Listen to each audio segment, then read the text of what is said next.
I'm Tara. I'm Ryan. We love Disney movies. So we decided to watch them all, from Snow White to Frozen 2 and beyond. Each episode will watch a different Walt Disney Animated Studios film and tell you all about it. Did we like it? Does it hold up? Who's our favorite hero? Or villain. We'll give you history and fun facts about each movie. And sometimes we'll invite our friends to watch along with us. So put on your tiara or your evil crown and join us on our adventure. This is Tara and Ryan's Princess Diaries. Hello listeners, we are back and I'm so excited not only for our guests but for the movie we have today. And we have my dear friend Matt. Wait, we've started this whole thing wrong. What do you mean? Oh boy. Oh boy. Are you sure you're going to pronounce those words right? Nope, so that's why I didn't go into it. Okay. So if you haven't guessed from that opening, we are talking about The Lion King today. And we have my dear friend Matt, who has also become a great friend of Ryan's as well over time. So absolutely. Hello. Hello. How are you guys? We're good. How are you doing? I'm doing well. Typically we ask, like, why did you pick this movie? But it's become so long since we asked some people. Like, we asked people way back when we started, and they were like, ooh, I want to do these Disney Renaissance movies, and it's been a year. It's been a long time. Did yeah. we ask you if you wanted to do this one specifically, or did you pick this one? I honestly think that this was the perfect one for me because it's my favorite Disney movie. So Well, there you go. Great. So why is it your out. favorite Disney movie? And do you have any, like, good memories of, like, the first time you saw it or anything like that? I think I was 11 years old when this came, maybe 10 or 11. I remember going to the movies with my mom to watch it. I remember getting this movie on VHS cassette, the gigantic, big plastic VHS cover that all Disney movies had. Yes, the clamshells. Oh yeah. I also still to this day have a cassette of the Lion King soundtrack. It was a white cassette. A cassette? It is a cassette, and it's on top of the refrigerator at my mom's house. So I love it. Oh my god, that's so great. I love memories of old things people have, and like the memory of like I know exactly where it is right now. Mm-hmm. Because do you guys think we're gonna get to that point in our age? I think it has a little something to do more with our parents' generation, in general, like owning property and like living in the same house and stuff. But like, I feel like that's something that our generation doesn't do, and some of it may be like against that. But like, this is also me dealing with the fact that my mother is a potential hoarder. But like, she's a pack rat. But yeah, so is my but family like, too. you know, like I feel like it's so weird that we know where stuff is, and it's just like, why wouldn't you just throw that away? You never know when you might want to hear. But she doesn't have it in a place of honor. It's just on the refrigerator. I love it. That's great. Well, what are your memories, Ryan, with this one? You know, I think we should potentially skip me. I mean, I think I have general good memories about like enjoying this movie, but I don't really have a good memory like you do. Okay, I very distinctly remember. I am excited about your memory. Yes, so that's a memory like seeing it later on, but Yes. first seeing it. As I've mentioned before, and former guest Jeremy, that would be who I saw this one with in the theater, we were obsessed. He had, I won't go too much into merch because I've got so many notes on this movie. Strap as always. in, Matt. This is going to be a long one. I've got a lot I'm of ready. notes. But Jeremy had I don't know if you guys remember Simba and Nala, they had magnetic noses and they would touch to kiss. They were like a stuffed animal set. So he had those, and we had a bunch of other toys and stuff. But that was like one of the ones I remembered. But we saw it when we were young, and I was like obsessed with it. Obsessed with the music, like loved the story, loved everything about it. I was obsessed with Scar because I loved villains as a kid. I had the Scar stuffed animal, which is kind of weird because his whole face was plastic, but his body was plush. Yes, you've seen that, and it's disturbing. Yeah, it's very weird. But I don't like when they do that. I've seen those before, and it's... Yeah. So I had that. But no, my dad, so when I was living in Maryland, so it was after college, my dad and my brother came to visit and we wanted to go to the movies. And my brother and I are 12 years apart. So he was still, I can't remember how old he was then, but you were out of college, he was probably 11. So we were trying to figure out what movie to see, and The Lion King was playing. They were just like re-showing it at like the Rockville movie theater or something in Maryland. And so me and my dad doesn't usually go to the movies ever. He's not like a moviegoer person. And so we went to go see it, and both my brother and I looked over, spoiler alert listeners, when Mufasa's on the edge of the cliff. And when Mufasa dies, my dad cried. He had like tears in his eyes. Do you think your dad saw Frank doing that to him? His brother, and my uncle? possibly I don't think so. thought this could be how I go? I don't believe so. I think it Okay. was just a very emotional, touching moment. I will probably weep at it now watching it as an older adult. Yeah, we've I will established weep that I've throughout my this. hormones as I almost reach 40 this year are just out of whack, so I'll probably be the whole time. There's nothing wrong with that, Ryan. I'm just saying. Absolutely not. No. Exactly. But this one is from 1994, and it's got a 93% on Rotten Tomatoes, but it's up there for it. Top 3 movies of that year. Number 1 is The Lion King globally. Got the most money. Now, you said Forrest Gump made more domestic. Yes, so it was the highest grossing film of 94 worldwide and the highest grossing animated film. But in the U.S., Forrest Gump was first. But it said its initial worldwide gross was $763 million. That's what I got here. Yeah. Number 2 global was Forrest Gump, and number 3 was True Lies. So big deal for an R-rated film, I think, to be that high I love up. that movie too. That movie's great. Great movie. I watched that a little while ago. There's some stuff that doesn't quite hold up, but I think it's still a lot of fun. Still pretty solid film. I found this Jump! Dana, I will catch you, Dana! It was Daddy's here! It's like Arnold's in That's the room. really good. Right? He's right here. My BFF Arnold. So development for this film I found interesting. So it came out in 94. It started in 1988. In 88, there was a meeting with Jeffrey Katzenberg, Roy Disney, and Peter Schneider, and they were promoting Oliver and Company at this time in Europe. And they started talking about this original story. And now it is kind of based on Hamlet, the story of Hamlet, but it is an original IP. Like there was The Lion King as a story didn't exist, but it borrowed from other folk tales, other stories. Hamlet also follows that a little bit of that story. They did a lot of Old Testament stories, like the story of Joseph and Ben-Hur and things like that is one of the things they went to. But amongst the animators, it was apparently known as Bambi in Africa. Yes, I have that note. Bambi too. in Africa with Hamlet, or Bamblet is what they apparently called it. Great. Yeah, I had the Bambi in Africa quote. The other thing I found interesting, so production began in 1991, and it was concurrently with Pocahontas. And so Ryan and I both came across this, where Pocahontas was considered to be the A team of animators, and the B team was on Lion King. They did not think Lion King was going to do well. Yeah, everybody thought Pocahontas was the hot one to be on. Well, and the reason, so Katzenberg was really thinking was pushing for Pocahontas because he felt Pocahontas would be a huge success because of the love story, because it was he compared it to West Side Story or Romeo and Juliet. Which we're going to have a lot to say about. Yeah, we're going to have a lot to say about Pocahontas when we get there. But, however, we're not there yet. Yeah, so that's kind of the thought process at the time.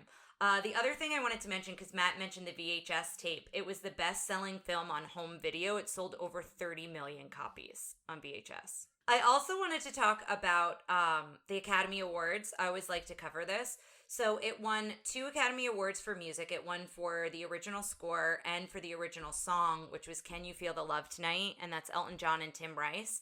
What I found interesting, 3 songs for The Lion King were nominated out of the 5 songs for the Academy Awards. So the other 2 for Lion King were Hakuna Matata and Circle of Life. So Can You Feel the Love Tonight won, but it was up against itself, which I found very interesting. I have a potentially very dumb music question. Okay. So Elton John has the business partner. He has Bernie. Yes. Bernie, what does he have a last name? He does, but I have Elton John's book here because I have Lion King facts in it, but I don't, off the top of my head, I don't know Bernie's I have a last couple name. things about Elton John, so let's jump to those. So does Elton John writes the music and his partner does the lyrics? So Tim Rice came in and wrote the lyrics. Yes, and so they worked very similarly. So the story I read both in Elton John's biography called Me, which if you're a fan of Elton John, I highly recommend it. It's very good. But Elton John mentioned this, and I read this I also have a book I should mention called The Art of the Lion King, so I went through that. Tara currently has 3 books in her lap. Do you have? Oh no, you just have Elton John. But I have 2 other books downstairs that I she pulled was like information going from. over it like Hermione studying for owls or whatever. Basically, yes, that's what I was doing. That's a Harry Potter reference. But I got that one actually. Thank you. All right. All right. Essentially, Tim Rice was asked to do it because he was brought in for Beauty and the Beast. And so he was asked to do the music for Lion King, and they asked who he'd like to work with. And he suggested Elton John. I think they had worked on something previously, or they had known each other previously. I thought maybe he just shot for the moon. Or they're like, okay, who do you want? No, I think Elton John. I can't remember exactly, but I think they had some sort of a working relationship in some way. But he called him up, and Elton John essentially said yes, like over the phone. But Tim Rice works very similarly to how his writing partner Bernie does. They do the lyrics first.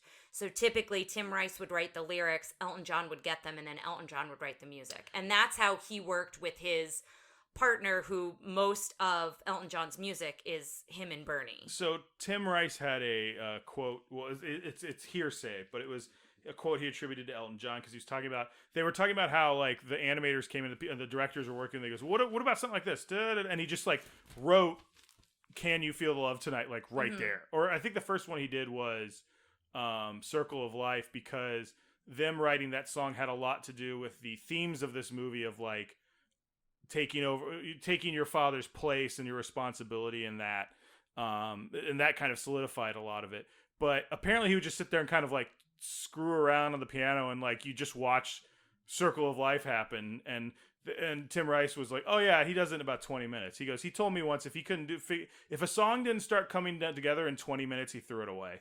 He talks about that in his book. Can you imagine just like, oh, I happened to be there for the 20 minutes that Crocodile Rock happened, or like Benny and the Jets?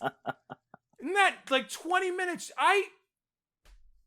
What do you do in 20 minutes? Like, there's nothing I've ever done in 20 minutes that has been worth anything. Yeah. Like, he's kind of overwhelming with his talent, but to me, it's really fascinating. So I have a couple other things with Elton John that I found interesting. What attracted him to the project was the Disney tradition of great love songs. So he knew when he wrote, you were talking about Can You Feel the Love Tonight? He felt he could express two lions having feelings for one another better than dialogue could. And essentially, that's how he wrote what he wrote. Well, that's the Howard Ashman theory of yes. When emotions get so hard, you in a musical, when emotions get so strong, you can no longer speak them. You have to sing them.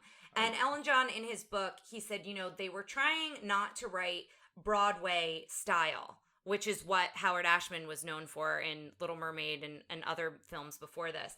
But they were more focusing to make them more pop songs. So they would have a broader audience. So you'd get children and adults and kind of everyone. And that's true. I mean, Can You Feel the Love Tonight went to the top of the charts. And I've got something kind of interesting about that. In the summer of 1994, Can You Feel the Love Tonight was number 1 on the charts. And it stopped the Rolling Stones song Voodoo Lounge off the number 1 spot. And apparently Keith Richards is commented as saying he couldn't believe a silly lion cartoon beat him off the I don't know the actual quote, but that sounds like, can you imagine Keith Richards waking up from a heroin sleep to be like, what beat us? What's happening? That would totally blow his eye right there. Yeah, just exactly. Am I still on drugs? What's happening? Yeah. You're telling me a lion beat us? Yeah. Elton John also wrote that he thought the finished film was completely extraordinary, and he usually doesn't, a lot of times doesn't, play his album for people before it's released and stuff like that. With The Lion King, he did private screenings for friends. He was so proud of it. He was awesome. Yeah, he was so proud of it, and proud of how it came out as a whole, not just his music, but the complete finished product. Can you imagine there are people, I'm sorry, I keep saying can you imagine, but can you imagine there are people walking around being like, what's your first memory of The Lion King? Oh, I saw a private screening at Elton John's house. That's the coolest thing that could ever happen. That's very true. Especially now, having seen Elton John in a lot of interviews, but seeing him live, you can just see him he'd be sitting up the front every time something happened, hey, he's so proud of his work. Yeah, in he's wonderful great. way. Just look how good it is. Yeah. I can just imagine, like, do you know the Leo DiCaprio meme where he points at the TV and he says, "Oh, look." Yeah, from Once Upon a Time in Hollywood. Yeah, I can just imagine Yeah. Elton John doing that. What like... This is also a weird thing to think about, but the spread at that had to be awesome. Oh yeah, Like, his whatever. friend. If you read his book, like the people he is very close friends with is interesting and vast. Like, oh no, I'm very... talking about the food spread. Oh, the food. Oh yeah. I thought you meant the people who would be present, but yeah, I'm sure the food was very I good. feel like an Elton John affair is probably exquisitely catered. Yes. From top to bottom, it's exquisitely anyway, done. Sorry. The other thing I wanted to say is the soundtrack sold 18 million copies. Whoa. So, and the thing that Elton John mentioned was he was excited because it was introducing his music to a whole new audience. So now children were into his music who probably weren't before. So that was another thing. Yeah. Disney was overjoyed with the Lion King's success that they came to Elton John with a deal. And this is directly out of his book. It was for, in his words, a ridiculous amount of money. They wanted him to develop more films, do more TV shows and books, and there was even talk of a theme park, which boggled Elton John's mind a little bit. But there was one problem. He had agreed to make another film with Jeffrey Katzenberg, who was chairman of Disney, but after Lion King came out, he was fired. And so it caused kind of this rift because he was supposed to do a movie and a project with Jeffrey. And because there was like this tension going on between the Hollywood studios, because Jeffrey goes to DreamWorks, right? He forms DreamWorks. SKG is Spielberg, Katzenberg, and I think the G might be Geffen. Yes, it is. Yeah, okay. I've got it here. Sorry, I didn't see that there. And so because he said it's so epic, there are books written about it. So he's basically like, this was such an intense moment in time for these two studios. So the Disney deal was exclusive, which meant he couldn't do anything involving Jeffrey Katzenberg. He couldn't be working with Jeffrey and working with Disney at the same time. I need to read. There's a book called Disney War about this period. Yeah, I need and to he check says out. Jeffrey was suing them for breach of contract for $250 million, which he eventually got. So that's why there was like this rift. And there wasn't anything in writing with Jeffrey, but Elton John had given him his word. And he was one of the people, Jeffrey was one of the people that brought Elton John into The Lion King. So he felt he had to regretfully turn Disney down. And so I don't know that he ever actually did the project with Jeffrey. He doesn't mention what the project is in the book. But Shrek. Yeah, but I do find it interesting that, he was like, I'm going to keep my word. He brought me into Lion King. Without him, I may not have had the opportunity to do Lion King. No, it was Shrek, and instead they unfortunately went with their second choice, Smash Mouth. And anyway. Is that a true fact? No. Okay. All right. Let's just make that clear. Shrek will one day be a movie we cover on this podcast when we're done with Disney films. Yes. But Shrek is a middle finger to Eisner and Disney from. Farquaad is supposed to be Michael Eisner. I mean, that makes sense. I can see that. Yes, and the fair. That's why you go there and there's like a small world joke. Like it's making fun of Disney World. It's all that. Oh, I had no idea about that. Oh yeah. Yeah, I knew about like the tension between them, and I knew like Lion King was kind of the last thing, and then they fire him, and I knew that there was like it's not a great moment in time for all of them. It's funny with the Katzenberg thing because you can tell he definitely, knowing all that and seeing the making of is funny because remember there was Sleeping Beauty documentary, yes. Waking Sleeping Beauty, which is, we've talked about it before. It's a documentary on Disney Plus, which talks about this era of films. They also have that scene where he goes on stage with a live lion, to announce this to like a shareholders meeting. Yes, and it's just the craziest thing ever. But the making of I saw kept cutting to like. It's like what animators do is they pitch storyboards to the other animators and they cut to the other animators and it's all these animators sitting around Jeffrey Katzenberg like he's just their best friend in the pit. And like they don't say that's Katzenberg, but if you know who it is, it's so obvious that Katzenberg's like, well, I want to be in this shot, so I'm going to sit right here and we're going to get the sweeping camera to come in. And all the animators around him are like, like fake laughing because they're not necessarily great actors. Yeah. Anyway. This whole era is odd. Yeah, well, and there's a lot of kind of is rivalry. I don't know if that's the right word, but between him and Michael Eisner, there's a lot of like butting heads. But while we're kind of talking about the music, I just wanted to give a couple facts about the Broadway show. And so, Matt, have you seen the Broadway production? I have not. Yeah, I was just curious because I know it came to Kennedy Center and we we went and saw it it Kennedy. there, but I couldn't remember did. if you were still living out in that area when that happened. I don't know that you were. He was still there. I think I was, yeah. What year did that come out? Steph likes us better than him, is what it boils So down I don't to. remember what year it came to the Kennedy Center. Steph, when you hear this, please confirm or deny. Please respond to that. Fact, yes. Our fan club president, Stephanie. Oh, can't say her last name, Stephanie. So the musical came out in 97, but it continues to go on tour. So it was doing like one of the tours and it came through Washington, D.C. So I don't remember what year we were living out there when it happened and we saw it, but we saw it at Kennedy Center and it was fantastic. But it's still running on Broadway right now. Granted, everything's paused because of COVID, but it's still currently running on Broadway. Mm-hmm. And so Tim Rice and Elton John were asked back to do the music for additional songs for the show. It was nominated for 11 Tonys, and it won 6 Tony Awards when it came out. Yeah, and it's had over 9,000 performances just on Broadway. It has a whole Broadway? Yeah, That's insane. it has a whole North American tour. So it tours everywhere, just not here in the United States. Like it has other tours. I want to say in London that there might be a theater that it's been at for a while. I don't know the London facts quite as well. It's grossed more than $1 billion, which is wild. And it is currently That was not me not ignoring the fact. That was me shocked into speechlessness. Yes. Wow, $1 billion for a play? Like my eyebrows went over my head. And it is currently the 3rd longest running show in Broadway history. Wow. The top 2 currently are Phantom of the Opera is number 1 and Chicago the Revival. So the Chicago that came out in 1996. I was really hoping for Book of Mormon. I know, yeah.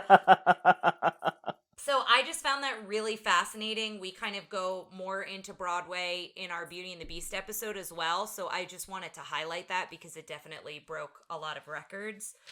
So I found that really interesting. I've got a couple things about the score. Okay. The score is done by Hans Zimmer. I think this is his first Disney film. Yes. Hans Zimmer, if you look him up, he's done 8 million things. The first thing that pops off my head is he did the Pirates of the Caribbean movie soundtrack. But he's done every soundtrack. I think he did like the Inception, like he's responsible for that. But there was also the use of a lot of African choirs in there. And like a overconfident white man, I wrote down this person's name and going, I know how to say this, and listen to it. And now I'm looking at it and I can't. Lebo Mathosa.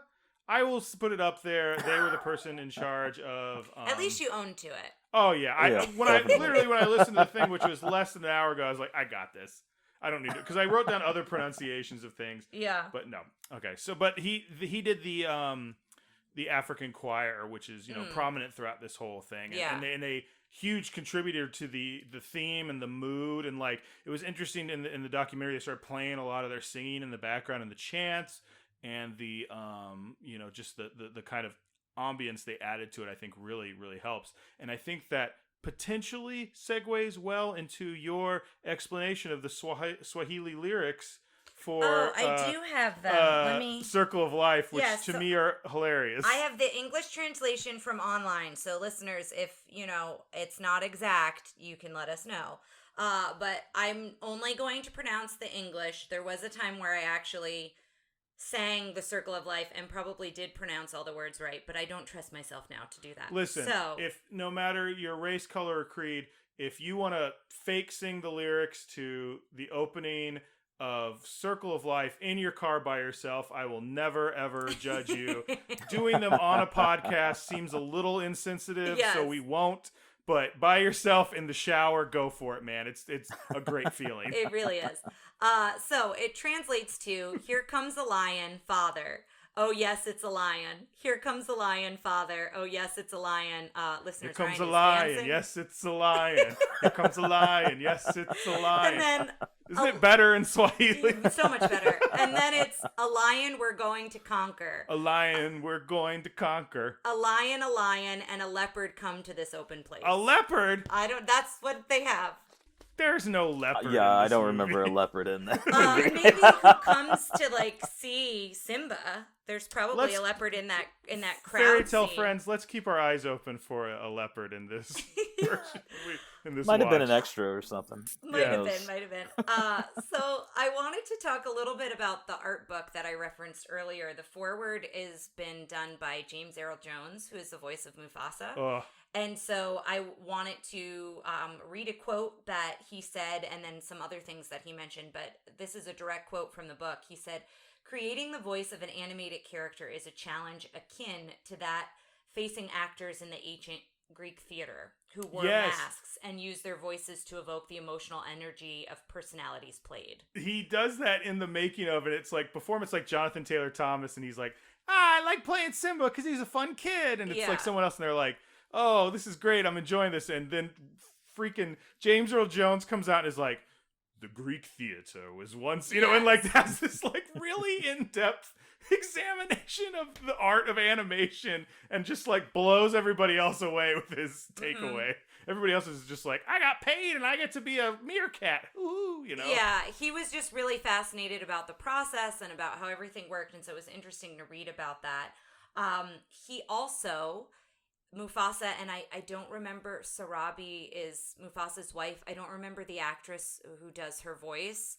If you want to look it up, Ryan. Sure. But she and James Earl Jones played an African king and queen also in Coming to America. She's the queen from Coming to America? That's what I read, yeah. Did not know so that. they were also a king and queen in this, which I thought was kind of fun. He also plays Mufasa in, like, he's the only person who wasn't recast in the most recent Lion King. Oh, interesting. Which so I think is keeping interesting. his voice. Yeah, he's got such a distinct voice. Madge Sinclair is the actress who played Sarabi. Yes, so, and I believe she was, you can look it up, but I believe Coming to America. Yeah, I thought I read that somewhere. Wow. The other thing about the art book that I found interesting is they had a flow chart, and I'll post this on our Facebook page when the episode comes out, of the musical number for Be Prepared. And so it's a rough sketch of kind of the layout of Be Prepared, and there are all these tiny numbers of when each thing happens. And I just found that really interesting that they thought all of that out.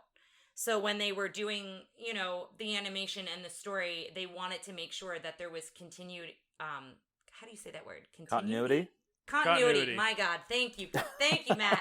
Here for the rescue. I was like, my brain's not processing Nailed that it. word. You did nail it. Thank you.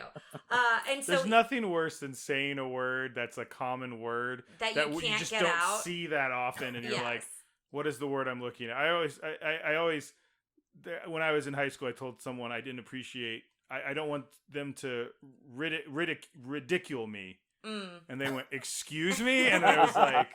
It just made it worse. Yeah. Yeah.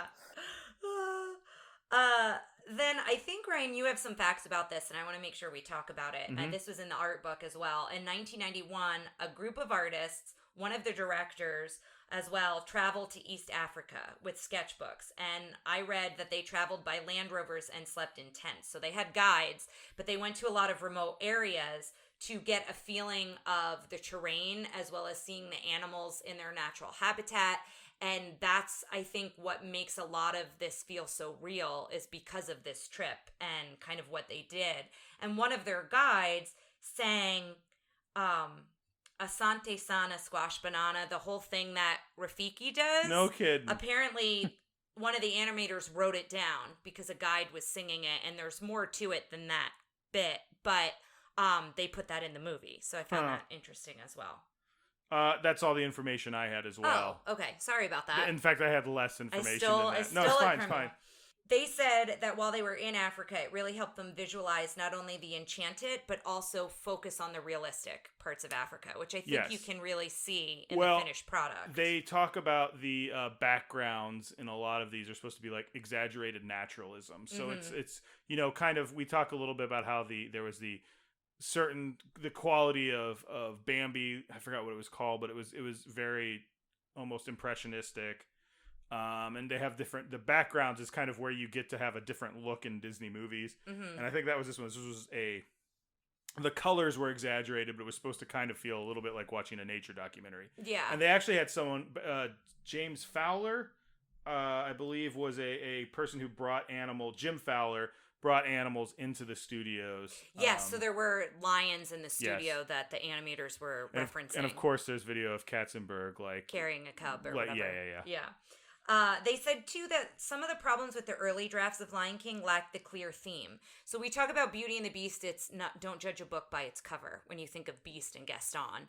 And Aladdin, it's kind of that rags to riches kind of a thing, and there's a couple other themes with Aladdin, and now I'm drawing a blank on what those themes are. Well, that was like 3 weeks ago. How would we ever that's fine. be expected to remember But this theme, they start focusing on responsibility. Mm-hmm. And so once they were able to kind of hone in on that theme and what it means to, take responsibility even when you're not ready for it, thinking about his father dying and things like that, they kind of got a stronger footing, if that makes sense. I have a few things about the Hamlet of it all, how Okay. this was supposed to be like a lot of Hamlet, and that wasn't an original intention when they wrote it. It was something that kind of developed during the writing process, because that's essentially how these movies get made. Is it's not just we write a film, it's not like other films. Yeah. We write it, we shoot it, we whatever.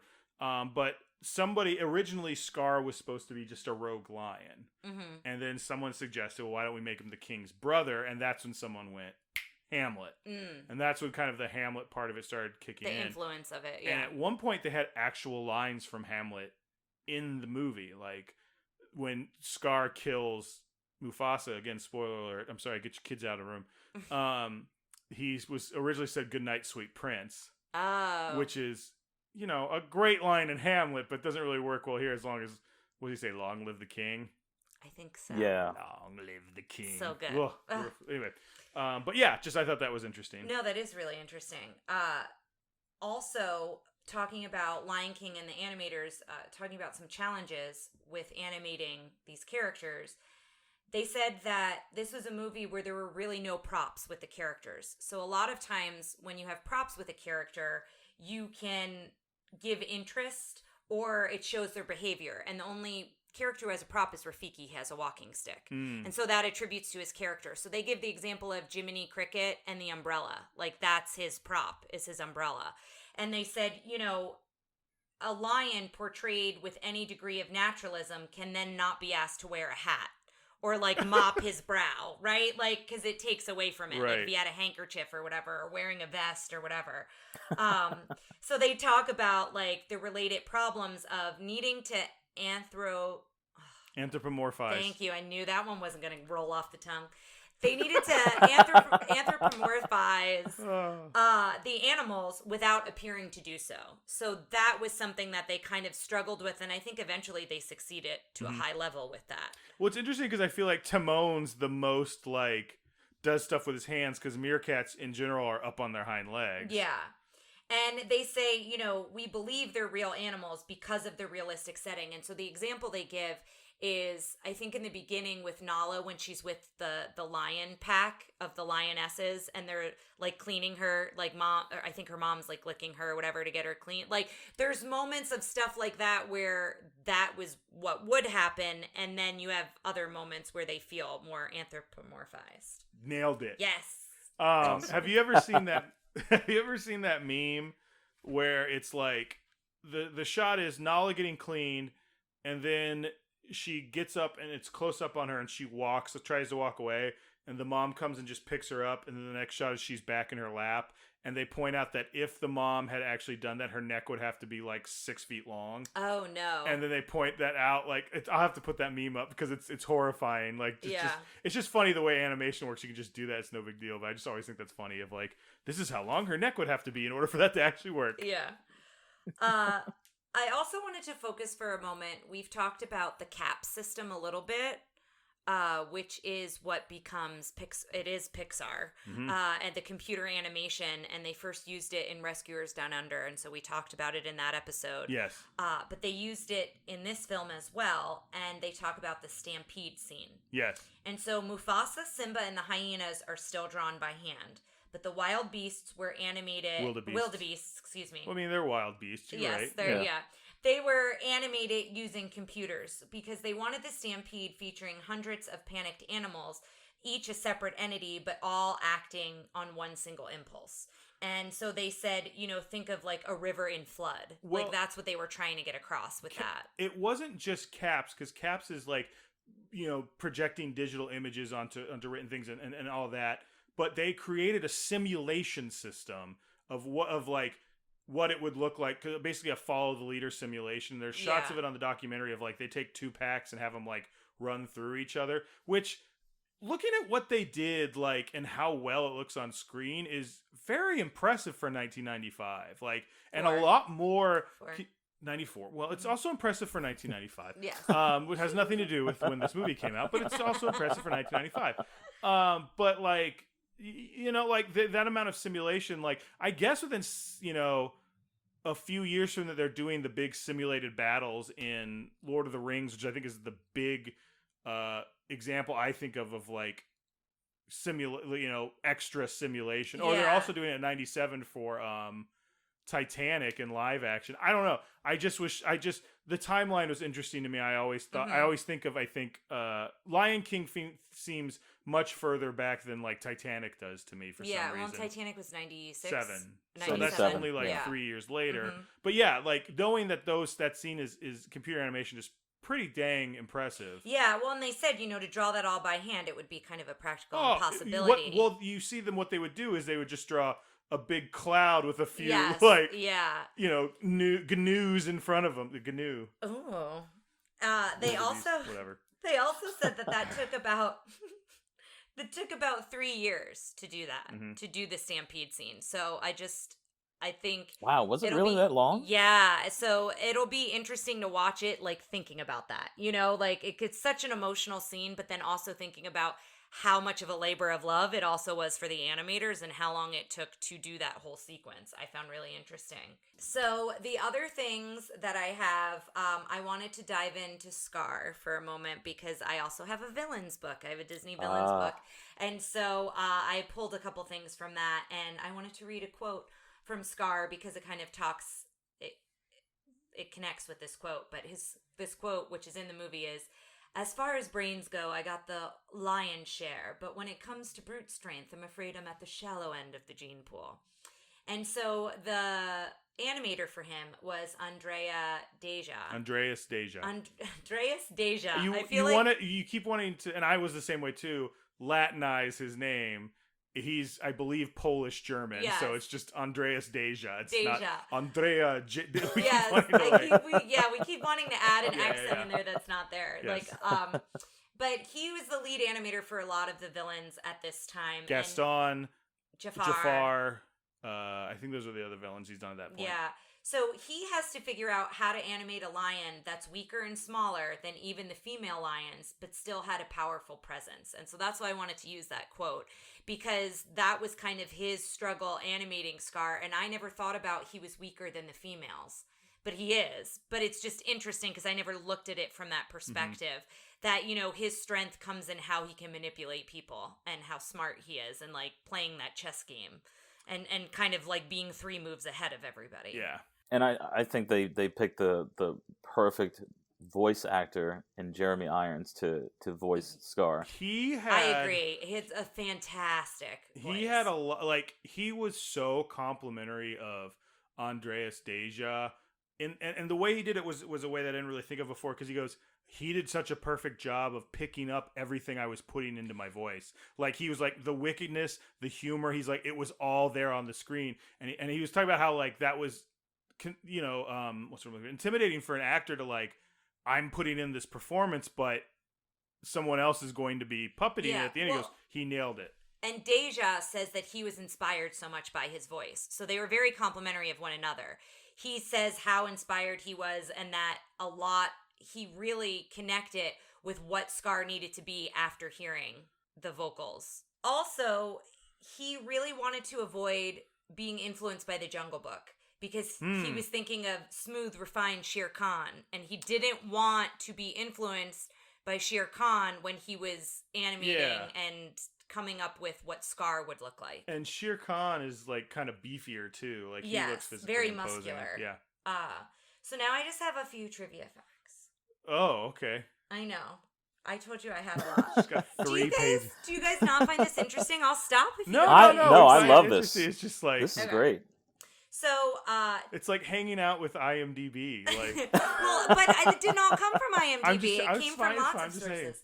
But this quote from Timon was improvised.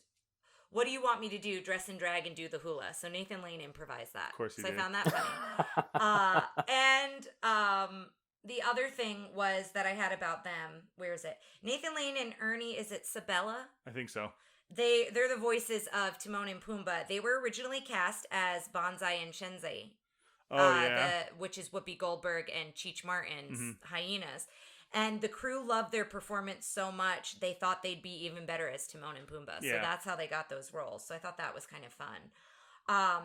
The other thing, going back to Scar, talking about his animation, is unlike all the other lions, his claws are always out. So just something to look out for. That's like a choice that they made that I found interesting.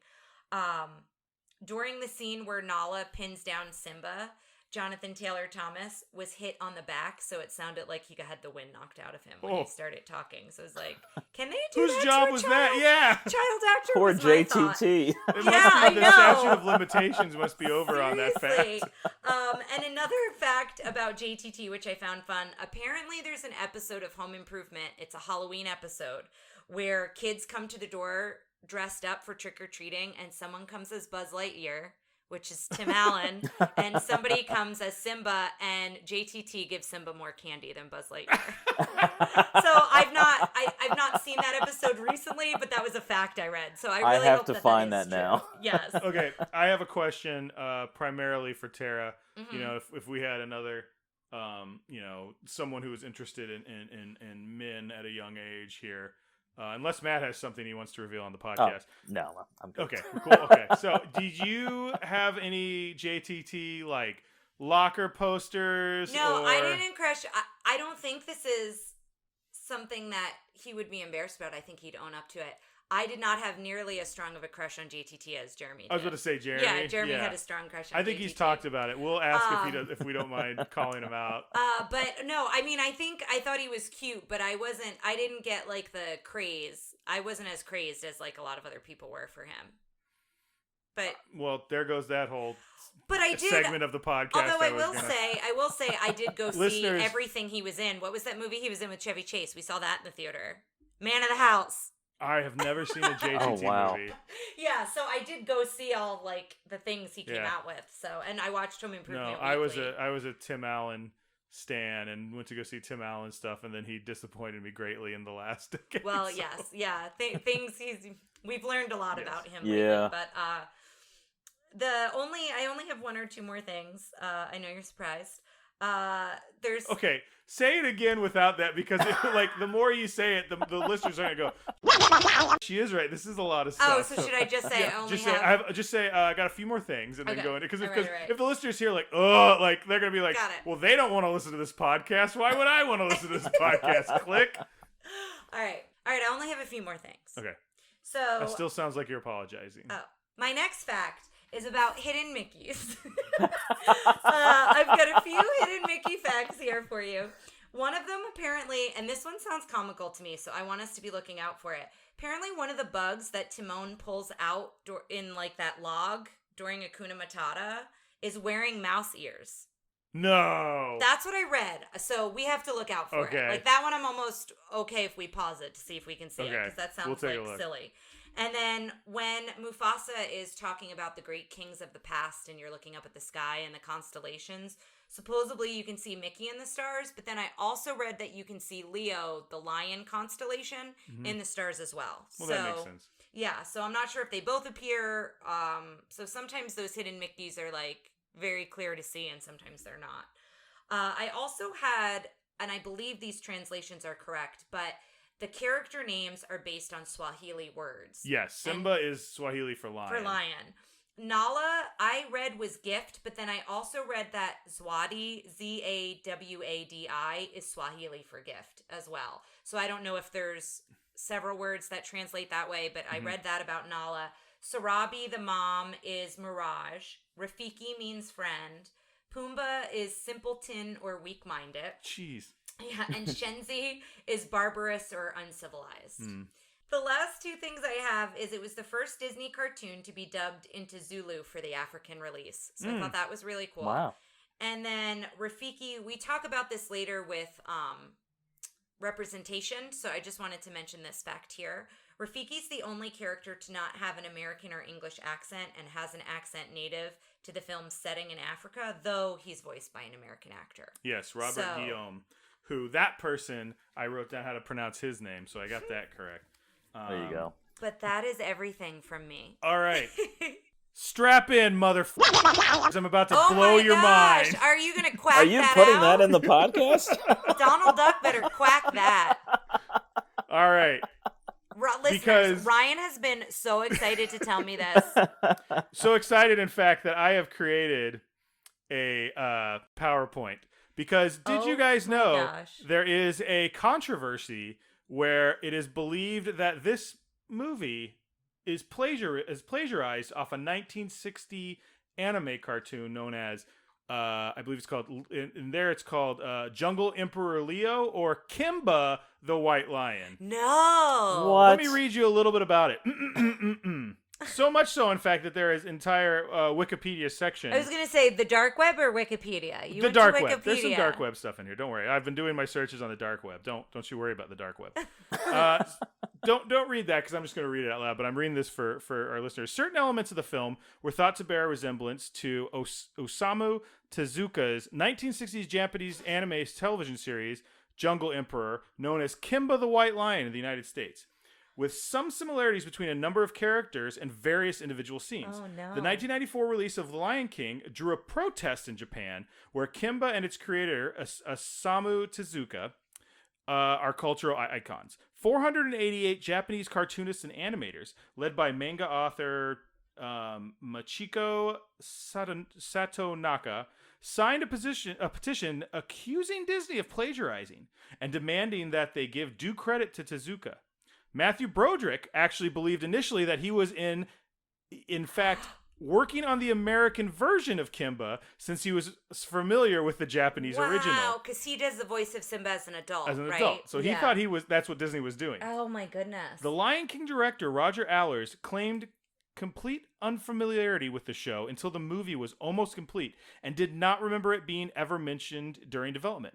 Allers was working in Tokyo in the 80s, and in 1989, they did a remake of Kimba on primetime television in Tokyo, so some people have said that's where he saw it, but he went back and they did the timeline, and he actually left Tokyo in 1985. So these are the kind of people, this is the dark web stuff, where people are like diving in and trying to figure out, who knew what and when did they know it. Did Disney pay them? No, as far as I can tell, Disney has denied it. There's been a lot of conversations about, it's in Africa. We're going to have a lot of these same animals.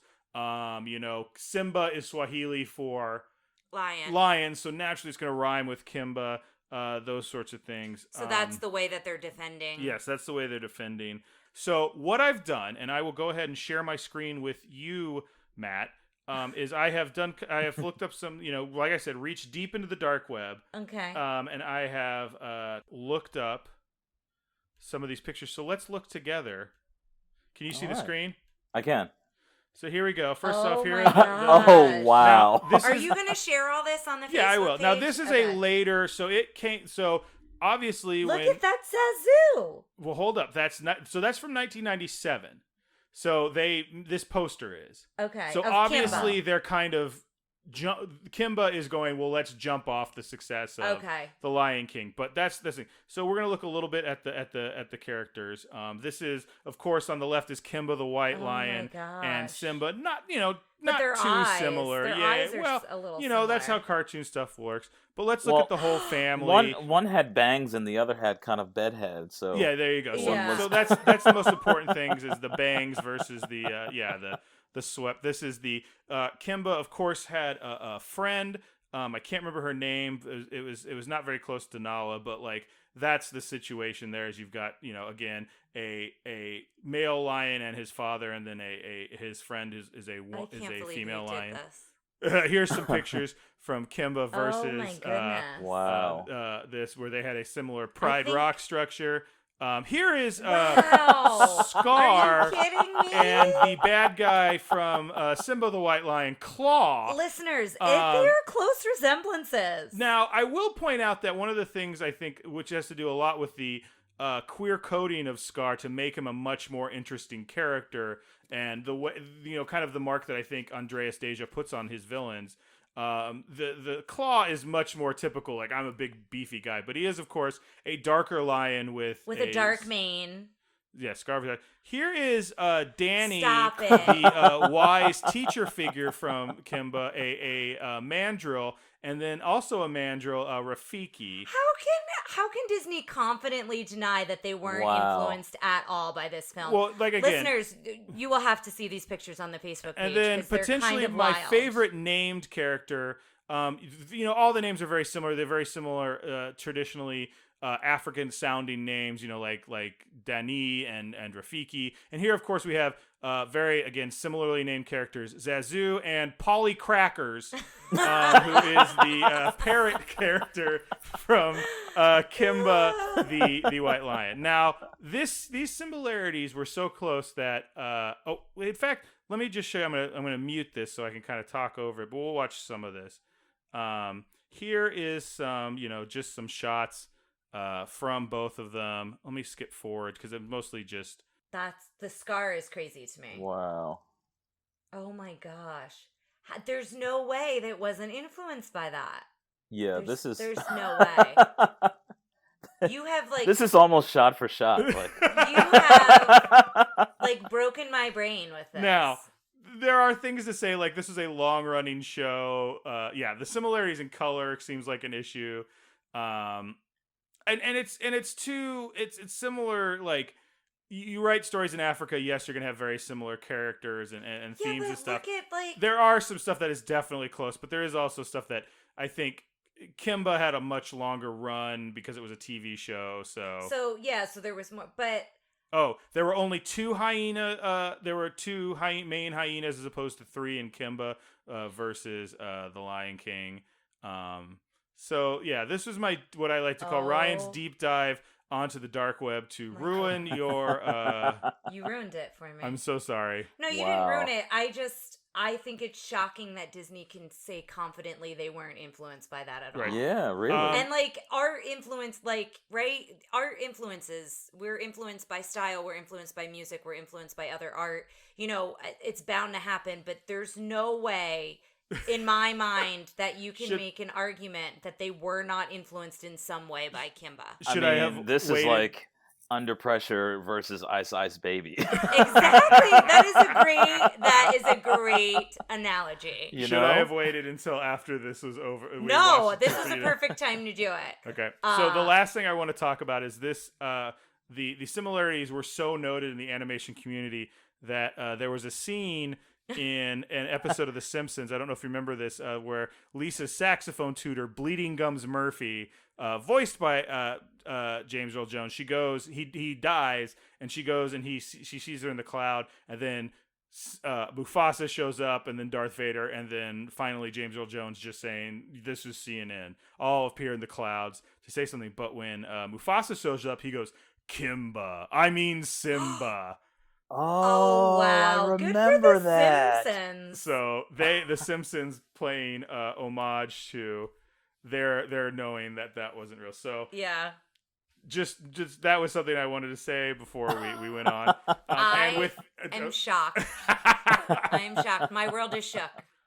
And with that, I think it's time to take the VHS out of the clamshell and stick it in the VCR. All right, we'll see you on the other side, listeners.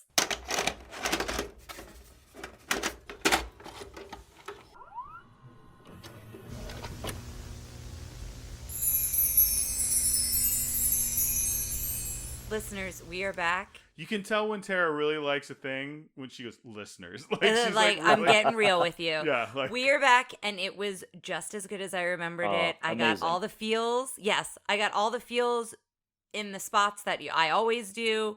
I laughed. I cried. I think we all laughed, and I think we all cried. I did not cry. And again, or like teary-eyed. That doesn't mean you had to have part. crocodile tears. Well, But it's funny because the part where, spoiler alert, Mufasa dies, which we've now said spoiler alert for like 3 times. I forgot how serious after he's like, "Come on, Dad." That's the part like, that gets oh me. my That's God. where it gets me. And then he snuggles up under his arm. Oh God. Okay, we'll get there. But yeah, that part But you gets were me. bawling like before it was coming, and Yes. you were crying. I was actually crying. You I were was, like looking at me and legit sniff, like you crying. like we keep the microphone on and talk to each other while we watch this during the thing. And did you hear her? I actually couldn't tell until you said something, Tara. Oh God, Well, I turned yeah, stuff down a little bit. He did but turn it yeah. down. I will say that I did see Lion. I did see Ryan Love. I was That is trying your to name say now. Ryan Love, and yeah, it came out as Lion. I did see Ryan loving on the dog a little extra during the Mufasa scene, so I think it was getting to you too. Aw. You just had a dog to snuggle with next to you. I always think Lady has a very like lion energy, and I know agree. that's weird. I think it's because especially when she's out sunning, she looks like the lions at the zoo, just like surveying her domain. Yes, and Yes. just basking in the sun. But I guess, what were your guys' thoughts? Yeah. I obviously loved it. It's my favorite Disney movie. Even after watching it all these years later, I mean, it still brings back those memories of the first time you saw it. You know what I mean? And still during that death scene, like, yeah, you well up a little bit, and I mean, Look you at this can't tough really guy. help it. Look at this tough guy. You well up a little bit. You know. do. They do such a Are your masterful Philly friends job. listening to this? Is that what you're worried about? You're gonna lose some clout. They Hey, they Matt, definitely. we heard your episode of Tara and Ryan's Princess Diary. Well, what were your thoughts, Ryan? I think you were the one who had like the least emotional connection to it going into it. I still feel that. Like, here's the thing. Like, I watched, and it is in no way like not a good movie. It's a very good movie. It's very beautiful. I think, like, the colors are so pretty. It's just like I remembered it. I think the updated version is on here. Like, it's got a new print. I like everything about it, but it's just not my favorite. But it's still great. Yeah. And I don't think I had the same attachment that you guys had watching it. Matt, as soon as it started, was like, I love it when some of our guests do this. You go, man, I don't remember the last time I saw this was. And it's like, yes, here we go. Yeah. Because I love every guest we have, but the ones who are like, I watched this, a little while ago. You don't get the same like nostalgia hit from like through someone else that you do. And through this. something that you watched a lot as a child and you just haven't really thought about it or revisited it. We also were recording this a little out of order, and I had such a unexpected joy for the Goofy movie, which is our next movie. Yes. But we've already recorded.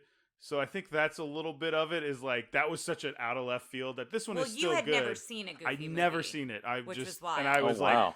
but I was also like, everyone loves this movie, so I'm not going to like it because it's like nostalgic. It's not that good. I was like, I love this movie. Anyway, that's neither here nor there. We're here to talk about Lion King. And Tara's got so many notes. I don't have as many as you think I have, so it's fine. Let's go. Let's do this. But we were talking about the opening sequence and how it is so joyous that you do want to sing along, even though none of us know the words completely. And we were watching this. None of us know the words other than like, other than that, I don't think any of us could. Give me one more word. One word out of that. Savenya. Is that it? I don't know. Exactly. I'm not confident in that.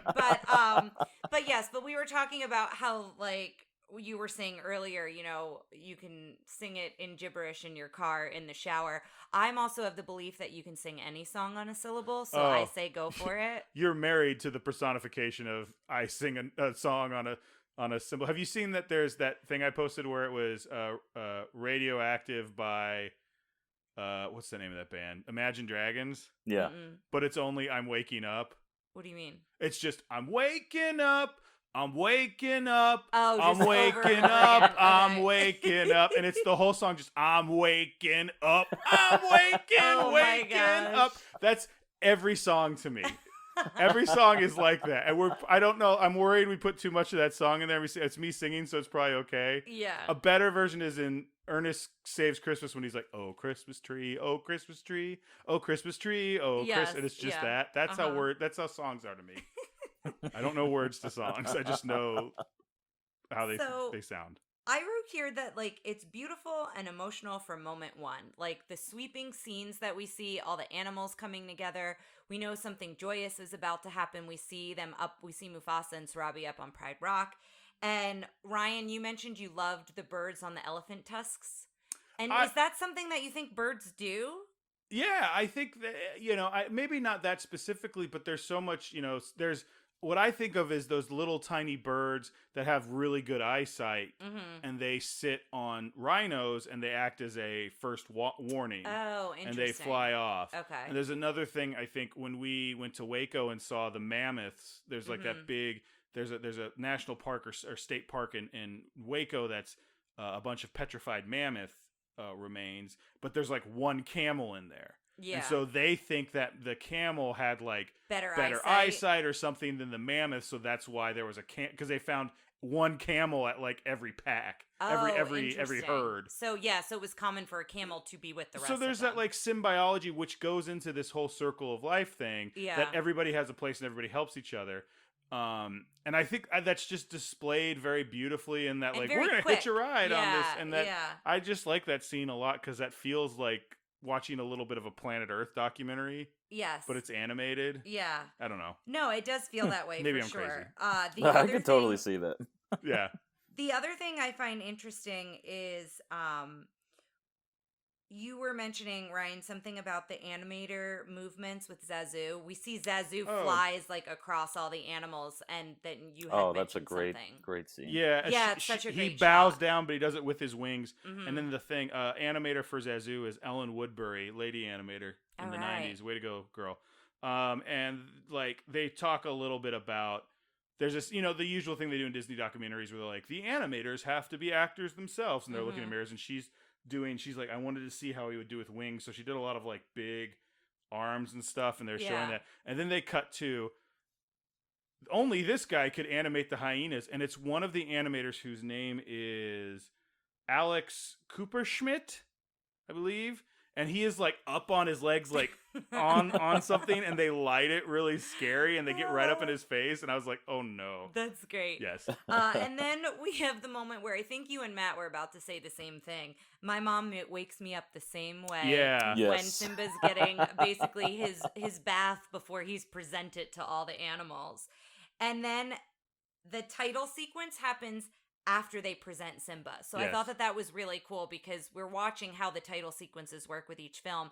So we hear the music, we see the animals, we don't know the title, The Lion King, until after Simba they is don't presented really by do Rafiki. that very much. They don't play, at least up to this point, they don't play with the title sequence that much. Yeah, so I thought that was kind of interesting. I didn't even think about that. And it's the iconic scene of Rafiki holding him up. But have you seen that video where someone reanimates it to where he just throws the Simba into the crowd? No. I've actually seen a meme where they had Snooki in place of Simba, where Rafiki holds Snooki up Guys, from Jersey Shore.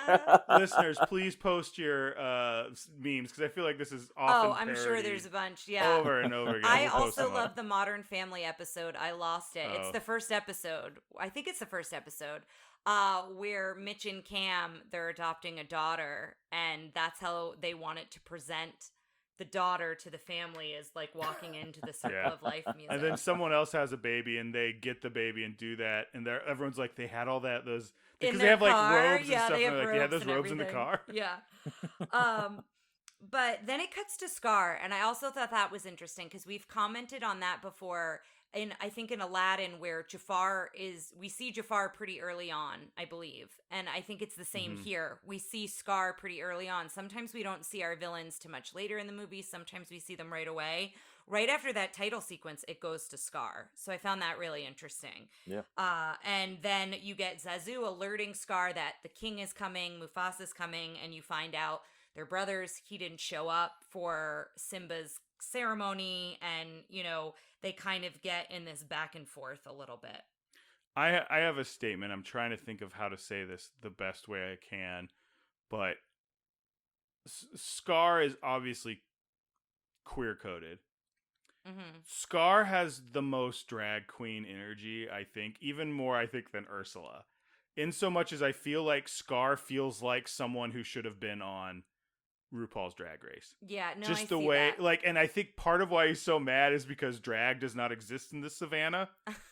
And he cannot, like, have that outlet. Like, I don't know how to describe it, but he's so, like... He's pent up. He's got a lot of... Everyone's been, you know... And I don't want to compare that to drag queens, because I don't want to say what their journey is on how they become a drag queen. I don't want to compare it like that. He's an evil person in this, but there's a level of being misunderstood and being different and othering that's probably not good. That's part of, like...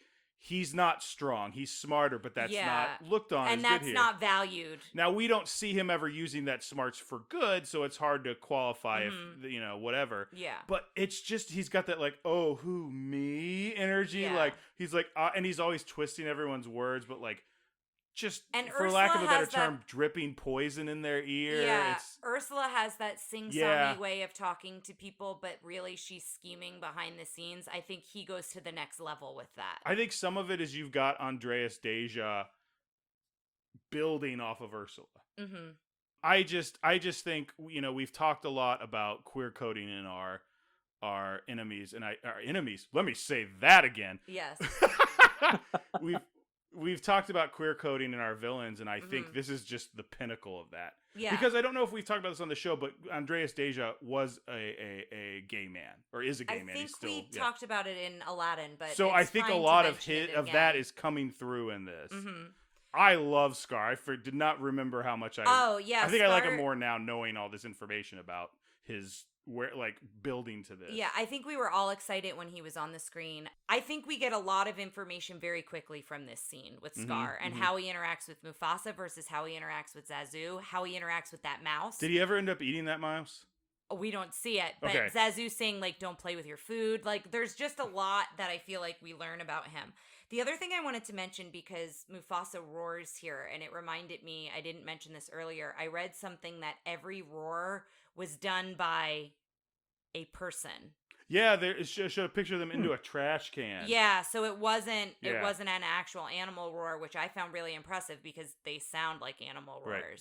Can we also talk about James Earl Jones's voice and how the man sounds like he's purring? Like, that's how low he hits his low basses. It's so good. Really. Ugh. Then I wrote here the stunning landscape when we're watching the rain come in kind of over the Sahara. And they talk about that in the art book where all the art, when they went to the trip to Africa, they could see like 5 different thunderstorms because you could see for so many miles. And they wanted to recreate that. And I think it's a really good example of it here when the rain kind of comes in on Pride Rock.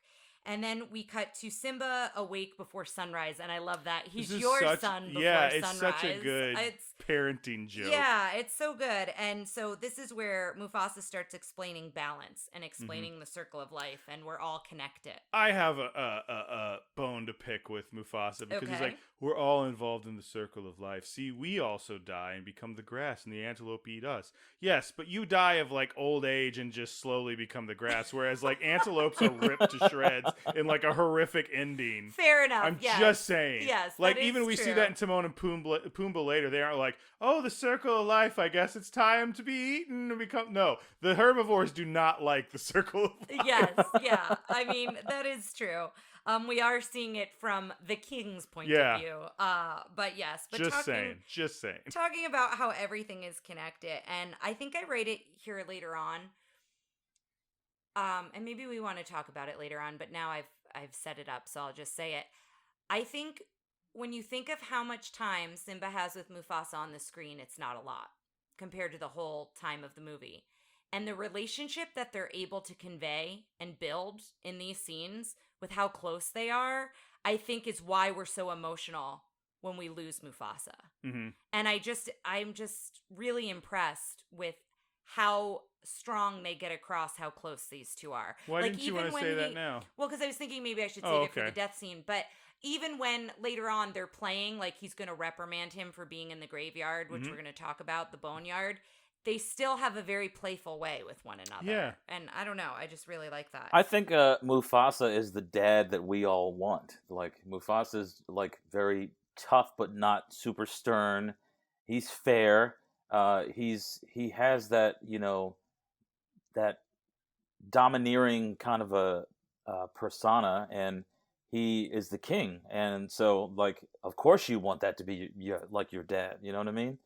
Mm-hmm. With his personality and how he kind of just rules over everything, and how he carries himself, and everyone loves him and everyone respects him at the end of the day. That's the biggest part of it. Yeah, and the way he protects everyone. Yeah. Now, obviously he's protective of his son, but he's protective of every part of the kingdom. Jumping ahead, I do like when he is mad at Simba for going to the elephant graveyard, but he's like, and worst of all, you endangered, not like he's like, you put others in danger. Yeah, like you didn't think. trying first. to teach him with that. I this movie's basically like, the point of this movie is the enormity of stepping into your father, or this case, into your into father's, an adult role, your father's role. Mm-hmm. And so I think they wanted to make Mufasa likable, so they made the idea of him being king is what is the hard thing to go. It's Simba is a little bit like, I can't be like, because he's also a good person, but like I like that they put it a little more on being a king and not so much like,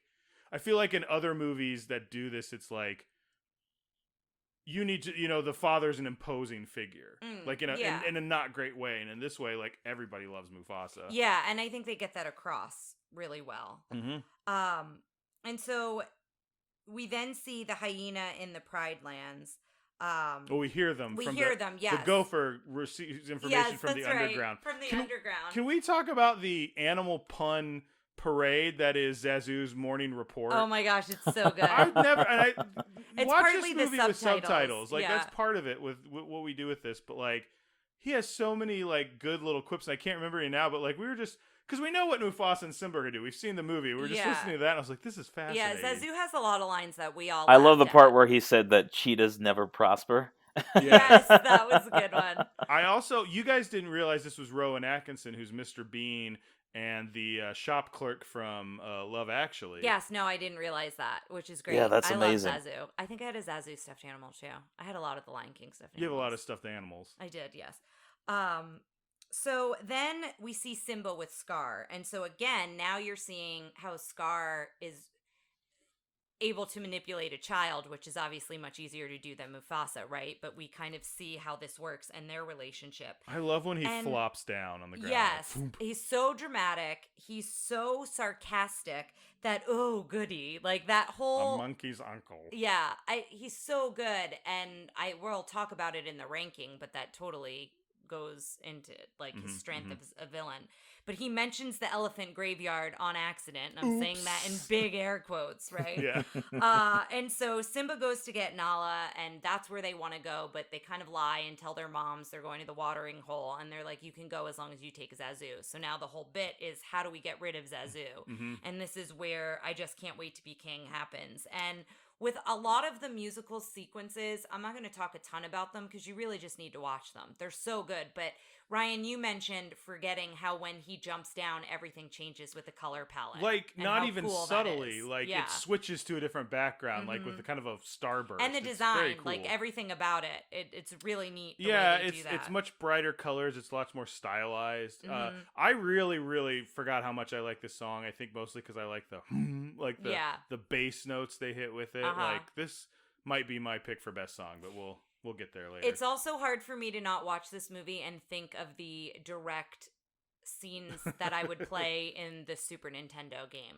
So it was hard for me to not see those monkeys and be like, oh, those monkeys were so hard to like flip around and jump on and stuff like that. Matt, you said you played the Genesis version? Yeah, I had the Genesis version. Okay, fight. Go. What do you mean fight? I had the Super NES. I don't know that I've played the Genesis because I've played the Switch version, and the Switch version, I believe, is the Super NES version. Whereas with Aladdin, the Switch version is a mix of the Genesis this version. Nerd. I'm just saying. Whereas the Aladdin. Well, because it's not how I remembered it as a kid, and I never had a Sega. So yeah, but I personally think one of the hardest levels is it's kind of the Hakuna Matata level because you're jumping on these logs on waterfalls and you have to like get up, and that one was really hard. But I don't know, Matt, did you have a level that like, I think a lot of the levels are hard, but do you remember a level more than I another feel one? like I remember Simba jumping on bugs. Yes, and they would like poof. And Yeah. like, yeah. Mm-hmm. He'd like pounce on them.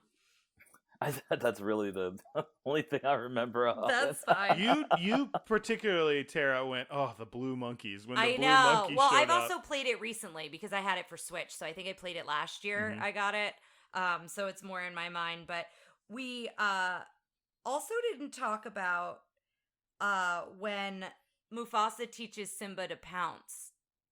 Oh, yeah. I think I skipped over that, but I loved that scene, and he pounces on Zazu. Well, I love the second when he turns around to do a wide shot and Simba and Mufasa are gone, which is kind of, you know, what when happens. lions are stalking. Have either of you guys ever seen, what's that lion movie? The Ghost in the Darkness? Mm-mm. With Val Kilmer and oh my God, what's his name? The guy who he was in Basic Instinct and Ant-Man. Paul Rudd. No, the older guy, Michael Douglas. Thank you, Michael Douglas. Wow. But that's a good movie. That was the end of that story. That's it. But no, I think the thing is they show the lions in the like brush and you can't see them; they disappear. Yes. And they kind of do that later in this movie when Pumbaa is looking out and Nala's like kind of and Nala's out of focus, and then all of a sudden I just thought that was cool. Yeah. So Great podcasting, Ryan. The end of I Just Can't Wait to Be King is this whole pyramid of animals, and then Zazu's at the bottom. They all fall. They all scurry away, and Zazu goes, "Madam." There's a rhino sitting rhino, yeah. Madam, please move. Yes. But then Nala and Simba, they pin one another. They're rolling down, and they roll into the graveyard and into this elephant graveyard. And Zazu appears, kind of scolding them, trying to get them out of here. And that's when we first meet the hyenas. So this is where we first see the hyenas. And you said Jim Cummings is Ed, so I don't think we mentioned that as the third voice. Jim Cummings plays Tigger and Pooh and Pete in Goofy Movie, and he is Ed. And we'll get into a little bit more of another role he had in this movie. Yeah, later. very, very shortly here. Yep.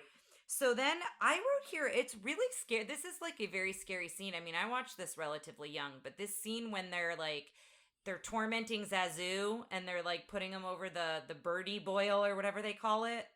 That's not what it's called. They live over like geysers and like their places where the ground opens up and lava just comes out. Yes. So it's kind of or like scary. poison gas and be prepared. And so there's this whole chase scene between them, and it gets pretty intense, and Nala and Simba kind of get cornered. And then you hear Simba try to roar, and it's this very soft, he hasn't really figured out how to roar yet. And they make fun of him for it. And then he goes to do it again, and it's this giant roar, and we realize Mufasa has come. So Mufasa comes and saves them. And then this is where we were talking about where he kind of scolds Simba. He tells Zazu to take Nala, and he wants to teach him a lesson. I've got to teach my son a lesson. And he sinks into the grass until his eyes are the only thing Simba's does. Very sheepish there, yeah. And this is just another beautiful backdrop, like with the sun setting. They get like that twilight hour or whatever it's called. What's that hour? The golden hour? The golden hour, I believe. Yeah, they get like that, and then it goes to dark as they're looking in the sky.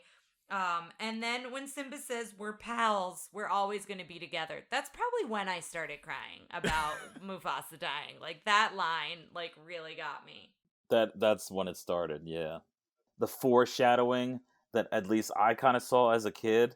I like when he said that, it kind of it almost seemed like he singled that line out. Like, we're always going to be friends. Like, it's like in the war movie when the guy's like, "I got 2 days to retirement." Yeah, exactly. I gotta get back and see my girl. I think we all sighed at that line. Here's a picture of her. Yeah, it was dead, a tough dead. one. So then we get to Be Prepared, which was so good. The opening of that is so good. Everything about it is so good. I love the hyenas kind of interjecting the Mufasa, ooh, say it again. Like, that's always a big bit. But we find out that he gift wrapped the cubs to them. So we kind of knew that, But now he's basically blatantly admitting it. Like, you guys were supposed to take care of the cubs. And so we're finding this out. And then he's like, oh, he gets the idea we're going to kill Mufasa. And so when Scar walks through that green smoke in the beginning, it is just so good. Like, this is such a good villain song. I think it's up there with Poor Unfortunate Souls. Like, I think it's a really... I don't know what you think because you've watched Little Mermaid recently, but I think it's up there. I think it's close. Yeah, I think I liked it. It's got some really strong moments in it. So it's interesting to watch because there's big parts that are like fascist imagery they're taking. Very much so. I feel like people have been like, they're using fascist imagery, and I'm like, yeah, he's the bad guy. Yeah. Like, he's supposed... And he's very tyrannical. He has a lot of traits that... He's not very strong, but he's good at manipulating people, so he's getting the hyenas up into a frenzy. I don't know. Sometimes I think people just go, there's something bad here, therefore movie is bad. And it's like, no. Like, you can... Like, if you use that imagery in like a context that is fetishizing it or heroicizing it, that's a problem. But this is the bad guy doing his thing. Yeah. So I'm okay with it. It also looks cool as heck. To the end of it, like, you look at old... This is going to get a little weird, but you look at old Nazi movies and you take out the fact that they're genocidal jerks, for lack of a better term. Like, part of the reason he did so good is he put a lot of money into some of the greatest German filmmakers, and he directed them into what he was doing. Yeah. And so the stuff looks great. Yeah. But that's, it's also terrible. Yeah. Boy, I'm saying a lot of stuff that's going to get me canceled on this episode. But seeing the way the hienas march, they high step. They kind of high step. The other thing I wanted to bring up here is Jeremy Irons heard his voice singing this, so Jim Cummings, who does Ed, had to come in and he sings Scar's part for the final verse. Which is interesting because I don't think you notice it really at all. It's no, they blended nuts. that really well. Yeah, because Jim Cummings he's not a famous actor, but he's a top notch voice actor. He's done so many different things. There's a video I'll put up that is they just showed this at D23 of Jim Cummings doing Ed, and he's just with his headphones, he's like,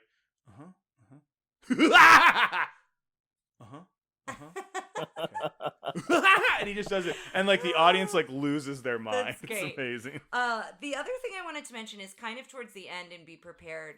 I think they did such a good job where Scar is up on that rock looking down on everyone, but his shadow's so big because he's so meek, right? Mm-hmm. He's supposed to be feeble and weaker, but his shadow projecting on the rock behind him is so huge. Yeah. And I just really like the way that all looked and what they were conveying there with that.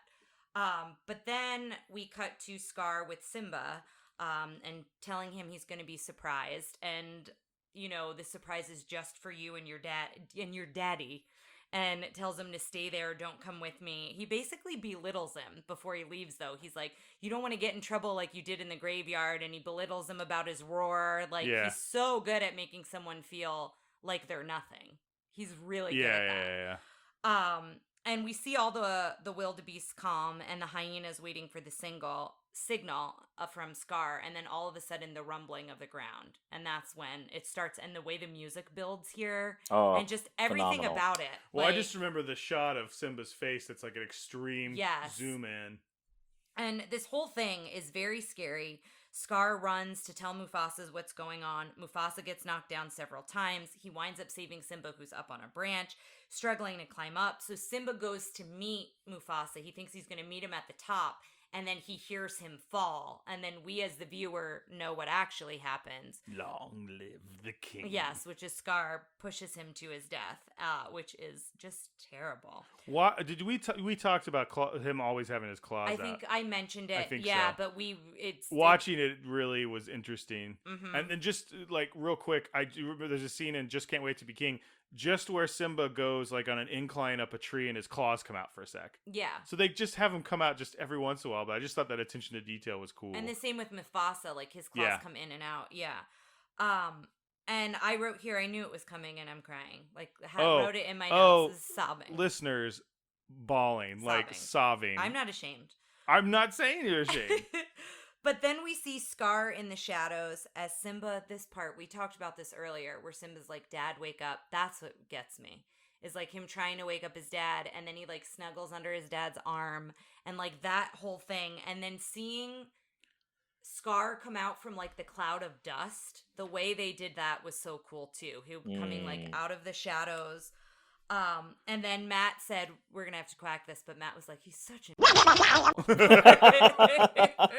and he yeah, because like, you said it. You said it. What have you, because he goes, Simba, what have you Well, done? here's the thing: is every other time he's been manipulative, it's been sarcastic to the point of like funny to the audience. Yeah. And this time he's like so earnest and just like, "What have you done?" Like it's. Yeah. He really is. He makes Simba believe Yeah. that he killed his father. Yep. Because he was out there, and like that's why his father died. And so he tells him to run away and never return, and then he sends the hyenas to kill him. But, of course, they get to the thorns, and is it Ed who goes? No, it's Bonsai. Bonsai goes into the thorns, and so he comes out, and then they all don't want to go after them, and they just said, they threaten him, if you come back, we'll kill you. And then Scar can I interject a really, really small story? You can interject a really, really long story if you want. Rambling on. Yeah, go ahead. So there is there's a conspiracy theory about Mufasa's death that's been going around the last year. I didn't find this on the dark web. there's a guy that is he's on TikTok, I think, and he analyzes the death scene and says, so Mufasa dies, right? But what happens to his body? And you kind of look through the video and you see, well, the hyenas didn't eat him because hyenas don't eat lions. But there's a scene later on where Scar is talking to Zazu in the cage, and he has the skull. And if you look at the shape of the skull, it looks like the shape of a lion's skull. Matthew, you stop this right now. Oh my gosh, he ate his brother? It is quite possible that Scar ate Mufasa. He does give the eulogy, and I thought I had the biggest mic drop conspiracy. Apparently, Matt is going deeper into the dark web than I dare roam. Oh my God. I mean, it's not out of the realm of possibilities. It's really not. I mean, think about it. I'm going to insert a record scratch right after you reveal that. That's great. I think that's perfect. But yeah, he gives this eulogy. We don't see Mufasa there, but he gives this eulogy to all the other lions and is basically like, to lose Mufasa is one thing, but to lose a boy who, had so much of his life to live. Like, this eulogy, he lays it on so thick. Anyway, here's 90 hyenas that are moving in. Yes, yeah. And then he's like, lions and hyenas can come together, like, in the same breath as, like... There was something I read that I wish I'd written down, so I don't have the exact things, but apparently, like, a conservation of hyenas group, like, fake protested this movie. Oh, where they were like, the depiction of hyenas in this they're not always villainous henchmen. They can sometimes rise to the, like blah, blah, blah, blah, blah. And then they were like, are you really mad? Like, no, we've had way more people interested in hyena conservation since this movie came out. Like, you're helping us. It's fine. Like, they were really cool about it. It's not like Jaws, where like Jaws like really set back sharks conservation for a long time. This was like, everyone was like, oh, it's a cartoon. So I just think that was cool that they were very cool, like sent out a fake press release that was like. So the next thing we cut to is buzzards flying over Simba. So we see him kind of passed out, and then kind of running in are Timon and Pumbaa. They're bowling for buzzards, and so we get introduced to these two characters. They take Simba to some water, and I love that Pumbaa is kind of asking to keep him like a pet. Like, can we keep him? Can we keep him? Like, Pumbaa really wants to take care of him and keep him. And Timon's kind of like, he's only going to get bigger. Like, they eat us. And so I like the whole kind of banter back and forth between them about all of that. And then they talk about being outcasts. And so Ryan's wondering what Timon did to be an outcast. We never find out. We find out Pumbaa smelled bad. Yeah, in Hakuna Matata, we find out that Pumbaa smelled bad, but we never find out what Timon did. Timon, I made a joke about him being a mass murderer, but I'm thinking more like embezzlement. Like, I could definitely see him as like a white-collar crime guy. He was doing something, he was doing a scheming of some sort. He was a Ponzi scheme of some sort, or a pyramid. Yeah. But I love that they teach Simba how to be a vegetarian. You know, they teach him to eat grub because they don't want him to have a taste for them. Basically. It's 1994, so yeah, it's 1994, so them tricking him like makes sense. But I kind of wish they'd been like, yeah, when you're murdering an antelope, that antelope has a family, and that antelope, like you've taken, like I want him to be like, you're a monster, and here's your problem. Like I want him to kind of like, I want this to be like a real. I know it's a cartoon movie about the jungle, but I would love for it to be like. The end of the movie is like veganism is introduced to this lion culture or something. I don't know. But then there's a montage of him growing up that I love when he's walking across the log. So we kind of see him growing up. Hakuna Matata. Yes. The proto. What did I say? It was the first "Let It Go" song. Yes. Yeah. Stop playing. So then it cuts back to Scar, and this is kind of the scene that Matt was just talking about, where we might see Mufasa's skull in the background. Oh my god! And those songs and jokes they do are pretty good. Yes, you get Zazu singing. He's kind of in a bone prison. He's in like a rib cage of an animal. Possibly. Oh my gosh, is that Mufasa's rib cage? Yeah, just Matt might has ruined be. this movie. Oh my gosh, that's dark. But he's in a bone prison. And so he's singing, and so I do like that. I always like, I've got a lovely bunch of coconuts. Dee-dee-dee. Is that from something? Yes, it's I think Danny Kaye. Oh yeah. I could totally be wrong there. I'd have to look it up. But so I remember at the beginning of this I said I didn't have any memories of this when I was a kid. Mm-hmm. I remember this because I remember seeing it I think with my dad, and he laughed really hard because he hates It's a Small World. Oh, so he laughed when they made that joke. Like his joke is always, if I ever get rich, he wants to have like a giant box of shotgun shells, a shotgun, and unlimited rides on It's a Small World. Like if he was insanely rich, that's what he's always said, is just to go around and take out the children on It's a Small World. Speaking of taking it to a dark place. There would like. But so I just remember him laughing at that joke, and when it came up, I remembered all of a sudden. We cut back to Scar with Sarabi, and we basically find out that he's told them to never mention Mufasa's name again. Like, you can't mention Mufasa's It's name. a royal or it might law. be with the hyenas. It's the lioness's job to do the hunting, and the hyenas say that there's no food, there's no water. For the record, it is the lioness's job to do the hunting in yes, the real but he's world. Blaming everything on them. I'm just trying to inject a little edutainment. Trying to get a little learning in there. Thank you for the... Was that your Dice Clay impression? Hey! For the National Geographic fact. I do appreciate it. So then Pumbaa is wondering what the sparkling dots are. So this is where they talk about their fireflies. And Pumbaa thinks that they're balls of gas. And then that's when we realize Pumbaa is the smartest of everyone. And then when Simba kind of bashfully tells them, it's other great kings looking down on us, they start laughing at him. And Simba kind of is embarrassed that he shared this story. It did. It felt a little mean-spirited. I don't think that was the intention, but it did feel a little mean-spirited. Maybe it's because we see how hurt Simba is from them laughing at him from it. But then it cuts to Rafiki, who's grasping kind of these feathers and different things in the wind blow from Simba. Yeah. And dandelions and blades of grass and things that Simba's laying in. And he gets up, and the wind picks that up, and it blows into Rafiki, and that's when he has this epiphany that Simba is alive. And that's when I remembered that I had a yearbook quote that was Rafiki, and I completely forgot about it. So the quote I used was, "Oh yes, the past can hurt, but the way I see it, you can either run from it or learn from it." I want you to now read. Yearbook Go quote. back to your page, and I want you to read the quote of the person above you and below you. Okay, so I'm the last person on my page, I think. Hold on. Okay, so just the person above you. Wait, where am I now? I lost it. It's alphabetical, Tara, so it shouldn't be that far away. There I am. Okay, I'm the last person, so there's two people above me. You want me to just read the two one above? person above you. I'm not looking for the yellow brick road. I'm just gonna go my own way. That's a I'm just waiting Tim for McGraw. Oh my god, okay. And then above that is seize the moment, try to freeze and own it. Squeeze it and hold it so we consider these minutes golden. I think mine's pretty good compared to those two. Yeah, I was gonna make fun of you, but then Was that like an Eminem quote? Yeah, there's nothing listed under that second one, so I don't know who quotes that. But yeah, yearbook quotes, I totally forgot what it was. Do you guys remember your yearbook quotes? I didn't have yearbook quotes. Really? Yeah.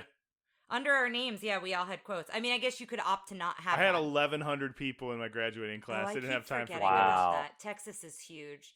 Matt, do you remember? Did you have a yearbook quote? I don't remember if I did or not.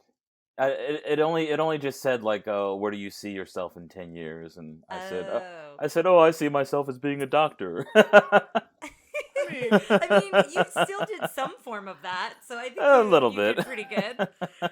If I had a yearbook quote, it'd be what the advice my father always gave me, which was, Oh, so, anyway. God. You're really taking this to all Words places. to live by. Seriously. Oh, my God. So then we cut back to Timon and Pumbaa singing The Lion Sleeps Tonight, which I enjoy. I think it's kind of fun that they do that. And I liked it a lot. Yeah.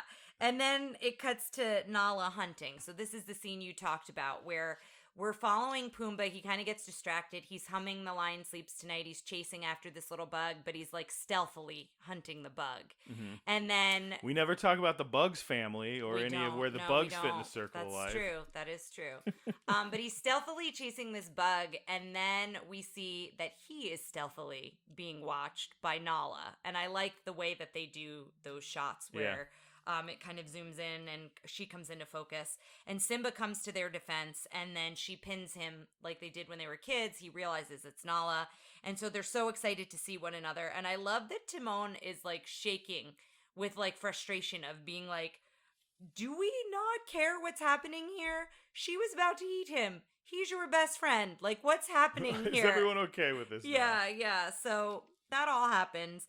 Everyone thinks Simba's dead, so we go into all of this, Nala, and he's still not telling her what happened, that he thinks it was his fault, that his dad died, and he's trying to tell her that, you just won't understand. And she says, Scar told us about the stampedes, which fills Simba's head with, oh, he must have told them I killed Mufasa. Mm-hmm. So it kind of like feeds into that.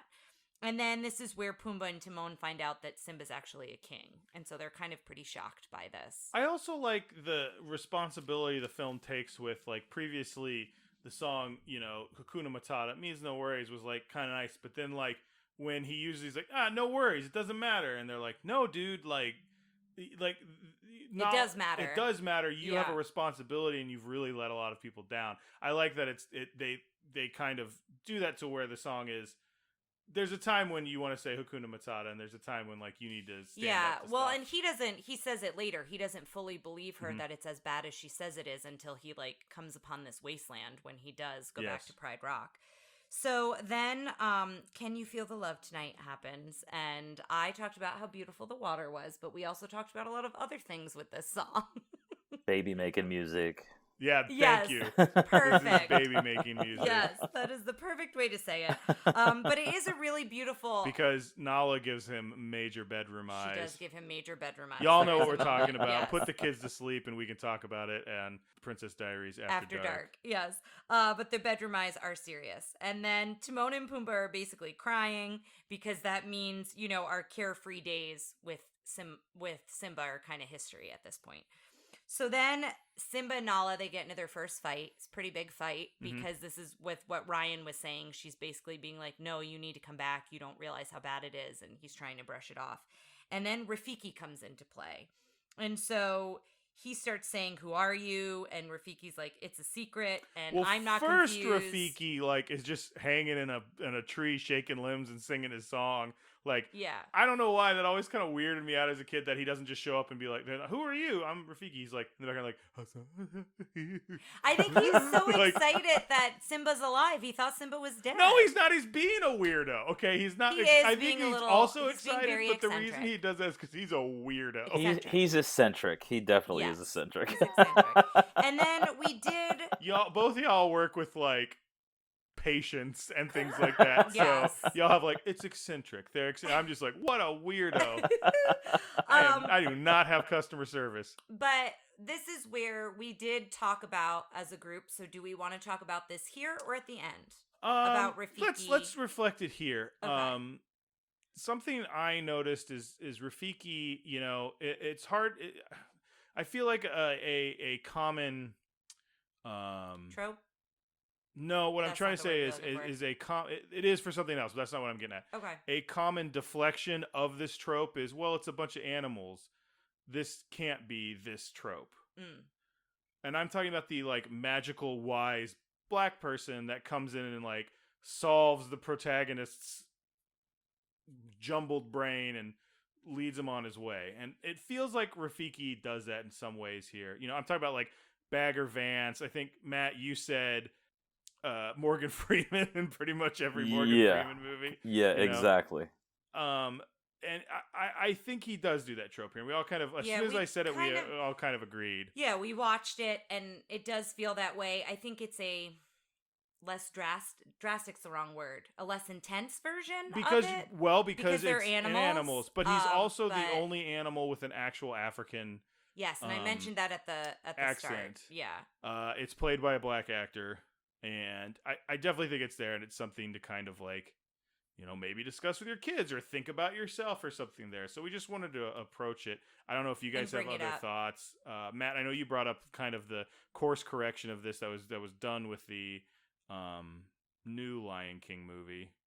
Yeah, because the most recent Lion King that came out in 2019, I think that they wanted to make it more authentic. The one with Donald Glover and Beyonce, and they actually have a lot more authentic African music involved. They, it's live action, but it looks, just visually, it looks, fantastic.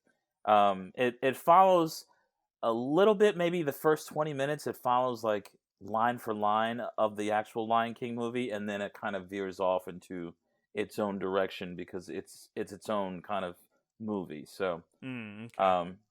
But I think, especially nowadays in today's climate, I think that it's important to be more authentic in storytelling that way. A lot of TV shows and a lot of movies have been geared more towards, well, if the character is of a certain culture, they should be represented by the same culture as the actor. So it just makes it more authentic, and it makes it feel, more realistic to me. Yeah. Yeah. It also, if you have a predominantly black cast, when you bring in a black actor to magically kind of help the main character, it doesn't seem so much like, thank you, black person, for setting me on the right road. Goodbye. Like, Right. I will now continue to be the main protagonist of this movie, as is my right as a white person. Like, yes. like it doesn't. I think that blow seems different in that situation than it does in this one. I still think Rafiki's great. Yes.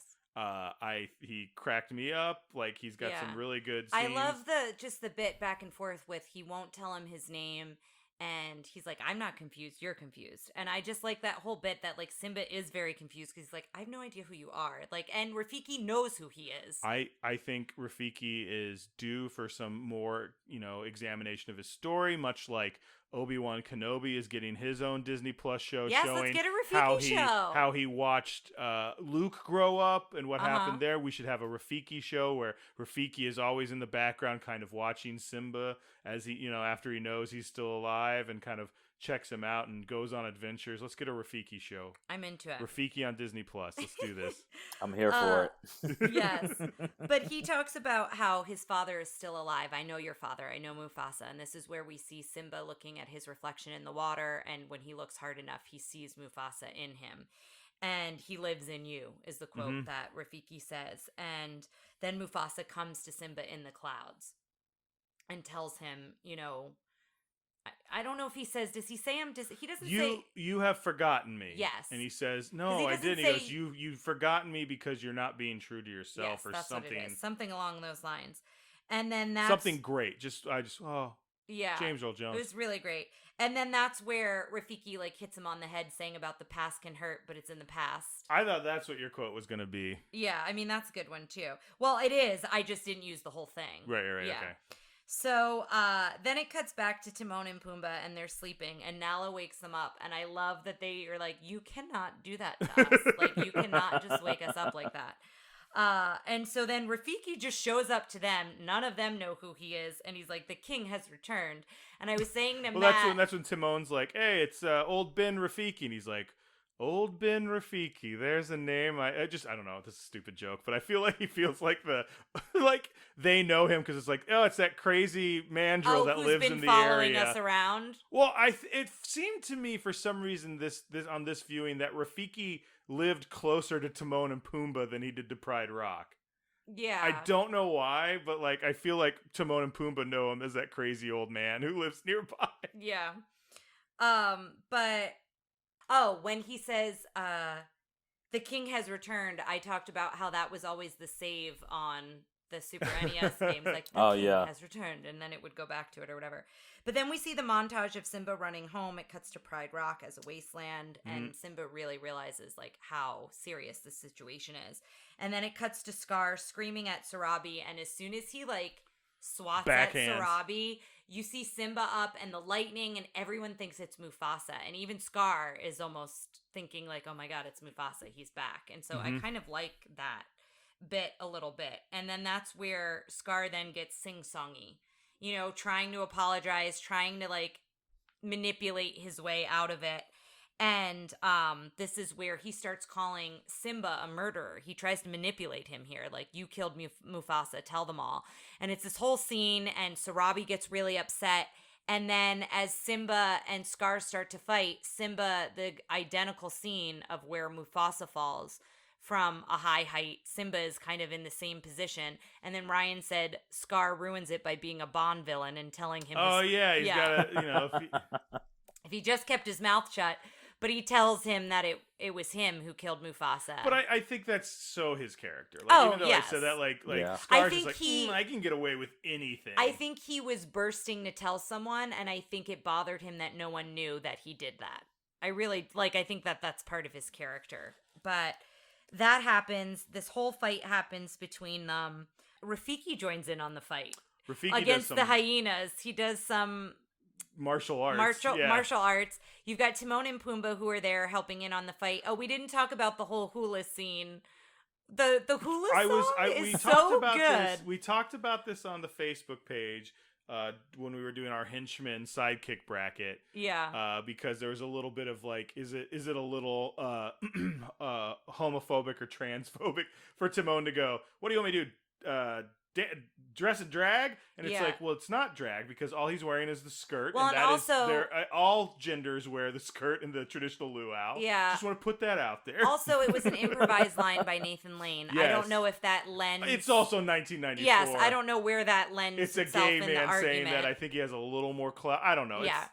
But it's also a funny scene, and I love the song. It's so clever. I remember looking at the reason I didn't buy the soundtrack is because it didn't have that song on it. I'm not kidding, because why isn't that song in there? It should be in there. It should be in there somewhere. I take it back. That's my favorite song. You want a big pig? I like it's so and something good. about bacon, the way it rhymes. If you're aching, force the bacon. That's it. It's so good. So everybody kind of joins in on the fight against the hyenas, and then of course Simba is fighting Scar. Timon winds up setting Zazu free by joining him in the cage. Yeah, to let me run out, away let me out, first. let me in, let me in.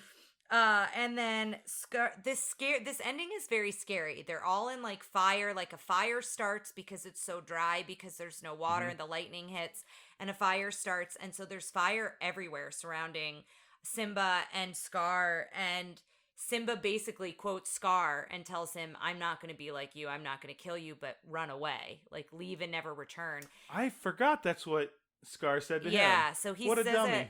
He says it right back to him. And then Scar just swats hot coals in Simba's face. Couldn't let well enough be. No, there's no way Simba didn't get a scar from that. I'm just saying. Simba Can should we have talk been about how scarred this after character, part of the reason he's probably angry is that they named him Scar Well, before because he had not when he was born. You don't know how that scar happened. That's not his name. I'm looking this up. What's the origin of that scar? The first time we see him, he has that scar over his eye. We don't know the origin. What was Scar's real name? Taka. The novel series, The Lion King, 6 New Adventures, envisions that Scar's real name is Taka, which is Swahili for dirt or trash. Okay, so Scar is a step up. You changed your name to Latrine? Wow. Okay. Anyway. Yeah. Okay. Well, we checked that out quickly. All right. That ended there. But Scar winds up not falling from a height. Simba doesn't kill him after that. He basically just walks away, and the hyenas overheard that Scar talked down about the hyenas and was basically blaming them for throwing everything. them under the bus. Yeah, and then they heard it, and so they eat him. They do. Yes, they eat him. We see it in the shadows. The circle. It all connects, people. It all connects. So then the rain puts out the fire. I wish it would have cut to Timon and Pumbaa looking at everyone going, oh my God, they're eating Scar. And Timon and Pumbaa look at Simba and go, that's what you look like. That's what you look like. Aren't you glad you're eating bugs now? Yeah. But then the rain puts out the fire. We see Simba. He goes up to Pride Rock. This is a very emotional scene too. You all right? Yeah, okay. I got teary-eyed in this scene too. But he goes up to Pride Rock. He roars. Everyone bows to him. And then everything is flourishing again. Everything's green again. The water is like, it's good to be back. Yes, the water is back. They found the water. Do we talk about that on pod? No, if you want to talk about it. Ryan, when they say that there's no food and water, the hyenas say said, what a terrible king. He's made the water go away. How is that? Yeah. So, sorry, yes, okay. But the circle of life continues, and we see that Simba and Nala now have a cub of their own, and the whole circle of life starts over again, and that's how it ends. We did it. We did it. Well, we didn't do it because we still got a few more things to do. Let me bring up. I accidentally closed the questions. Hold on. Oh, while he's waiting for that, I do have another story about Jason Weaver.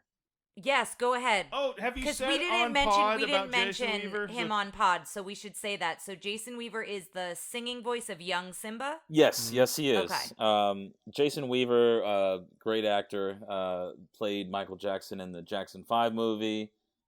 He was in the show Smart Guy. I don't know Smart Guy. So Jason Weaver. No, I'm serious. I don't know what is Smart Guy. Oh, Smart Guy was Taj Mowry. Who is the brother of Tia and Tamara Mowry? Yes, that's sister. right. That's right. Okay, it's coming to me now. Sister. Yeah. I liked that. I liked their theme song. Yeah.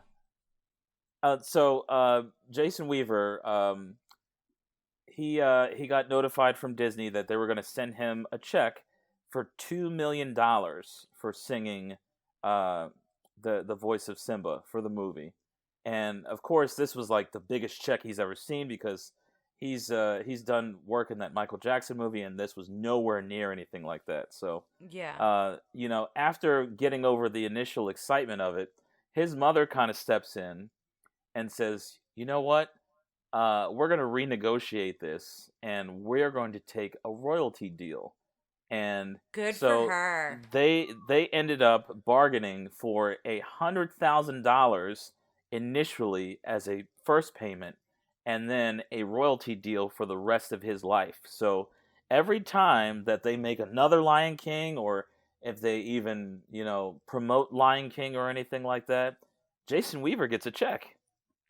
And he will get a check for the rest of his life. You don't hear about Jason Weaver anymore because he is set for life. Is on Jason Weaver Island out in the Caribbean. Good for him. I was so glad that that's how that story ended, because when you first said the amount of the check, especially when you started off with like a Michael Jackson story, I'm like, oh, and you're like, so his mom stepped in. I'm like, oh no. Oh no, I wasn't thinking that. When I was just thinking like Hollywood parents. Oh, yes. Like when you said the amount of the check, I was like, oh, they were trying to just buy him off at the front, so they wouldn't have to continue to pay him if they use it. I mean, companies do that all the time. I gotta be honest, for a 1994 voice acting gig, like $2 million for someone who's uncredited. Oh yeah, that's still a wild amount of money. Or he's credited. He's credited. The singing voice of older Simba is not credited. So his mom didn't do anything. His mom didn't negotiate for him as well.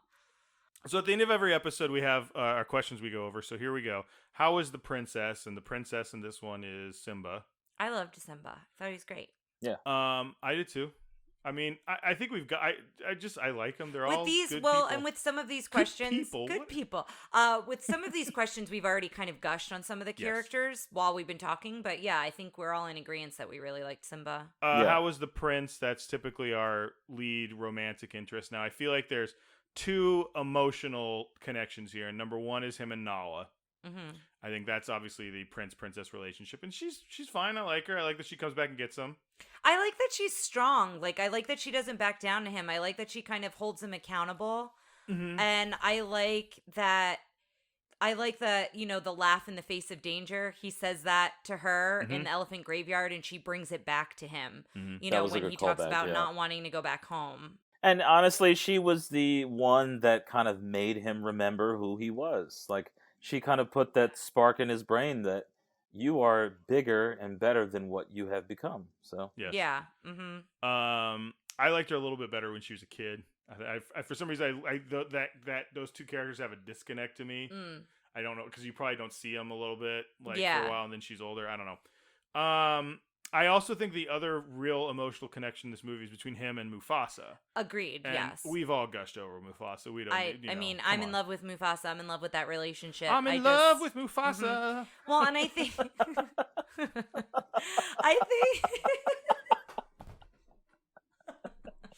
I just want that on loop. Can you just pull that out? And Guys, it's on getting loop? late. We're getting a little loopy. We're getting a little loopy here. But no, I do love their relationship, and I think we can all identify with, like, what Matt said earlier, either craving that kind of parental relationship or having it, right? Maybe it's not with a father, but maybe it's the relationship we have with our mother or our aunt and uncle, or, somebody who helped raise you, like grandparents, whoever that may be. You better hope you have a better uncle relationship than the one in this Scar. movie. Yeah, but I'm just saying, when you think of Mufasa, Yes. I think we don't always have to think, like, yes, it's a father-son in this, but, I think we all have that person out there that helped kind of mold us, right? Definitely. Or shape us along the way. How were the sidekicks and the henchmen? I on the Facebook sidekick henchman bracket, I kind of talked down about the hyenas, and I super enjoyed the hyenas this time. I did too. I will say, just to reference the bracket, I know Matt, I don't think, is on Facebook to see it, but the bracket, I will say it was hard. I will say it is hard. It is hard for me when we were voting to vote on movies I haven't seen recently. Yeah. So, like, I kind of picked off of movies we've seen. Like, had we seen The Lion King, I think I may have voted differently with some of those. But I really enjoyed the hyenas a lot. I loved the relationship between the three of them, as well as their relationship with Scar. Mm-hmm. And then Timon and Pumbaa are fantastic. Yes. Definitely, yeah. And they honestly were the comedic, the comic relief for a lot of the movies. Very much so. Yeah, and you definitely needed it, especially after we lose Mufasa. I think you needed them to come in. Oh, yeah. And so did Simba, but I think we as the viewer needed it too. Yeah. Favorite musical number? I hate you this. Can I only can never pick one. I can never and do mine is the Hula song that is unavailable on... And if you had to pick a song on the soundtrack, what would it be? Oh, I think it's I Just Can't Wait to Be King. Okay. I feel like when I was growing up with this, I hated Hakuna Matata. It's not a bad song, but it was one of those things that everybody was singing. I remember when it came out, and like at my school, like growing up, like I was the perfect age for that. Sorry, I was actually jumping on Spotify for a second to see if I could find the Hula number, but I'll do that later. Matt, what was your favorite musical number? Oh, sorry, you were not done. I think I said everything I wanted to say earlier, which is about the bass and the hum on that. I really liked I Just Can't Wait to Be King. Yeah. What's your favorite musical number? Be Prepared, definitely. Mine too. Hands down. Yeah, it's a really solid that's my song. favorite. I kind of picked that one because I thought you guys were going to pick the other one. Yeah. Nobody wants the baby making song. I love it. That's like my least favorite song. It's a good song. It is an Academy Award winning song. It has gotten Elton John probably more money than a lot of his albums. He says that in his book. But, oh wow. Yeah, it's not my favorite. Yeah, as a kid too. I honestly didn't like that song when I was a kid. Does it hold up? Guns and firearms. There's no guns and firearms. There's some pretty intense lion fights that I thought were actually animated really, really well. Yes, really I really good. like the way that they do the fight at the end between Simba and Scar a lot. But I think there's some very intense moments that if you are watching it with kids, it's just things to be aware of. Mm-hmm. And I think this isn't necessarily a movie you could just like play and walk away, depending on the age of your child, especially for Mufasa's death alone. Like, I think goodness, yeah. But I think there might be some other moments. Again, none of us have children, but that would be my first thought. I might be in the minority with thinking that slow motion scene where they're fighting was terrible. Mm-hmm. You didn't think it was good? That's the only thing I don't like about the movie. That's probably the only thing. I think I didn't like the slow motion of it, but I think if on normal speed, I think it would have looked better. I liked, it's more of their animation. I like the shadow. I really like the way the shadows cast. I think like the idea of they looked like two lions really fighting to me, but it did. The Zack Snyder slow motion was not necessary. I mean, I agree. There, it definitely propelled the dramatic effect of it, and it. As a kid, you probably look at that and you're like, oh, like slow motion, like, but looking back on it now, it just seems a little cheesy for whatever reason. Well, it looks what they did is they had the same amount of frames of artwork and they just did them slower as opposed to, doubling. It's like when you overcrank a camera so you actually have all the frames to do slow motion. It looks really cool versus just slowing it down in the edit, which means you're stretching out the frames. I think you're right. I think that looks a little bit more like that. I think there's a way to make it look better, but I don't know. And I can see that for sure. So I am glad you brought it up. For me, I think what I really liked, I more so focused on like the shadows and how they projected that piece of it. I also liked the Nala Simba fight. Yes. Like that one, I don't think I had slow motion, but yeah. Oh yeah. Drinking and smoking. I don't know if he said that no one drank or smoked in this movie about lions. Female character agency, like Nala's in there, but there's a lot of dudes. There are a lot of dudes. I think Nala is strong for when we see her. I think if we saw more of her, I think like she would continue to present kind of that strong independentness. But we don't get a lot of her. I wish we got more of Sarabi. Honestly, like I kind of Sarabi. I mean, again, they have to make edits somewhere, but I think seeing Sarabi, because when she walks like the queen she is, and she walks through those hyenas, the way she's like... Is Sarabi played by Beyonce in the new one, or...? I believe so, right? Is I Sarabi the mom? think so, yeah. I think so. Okay. But she walks like the queen she is, like her head is held up high walking through those hyenas. No. Beyonce's got to be Nala, because they got to let Beyonce sing Can You Feel the Love Tonight, right?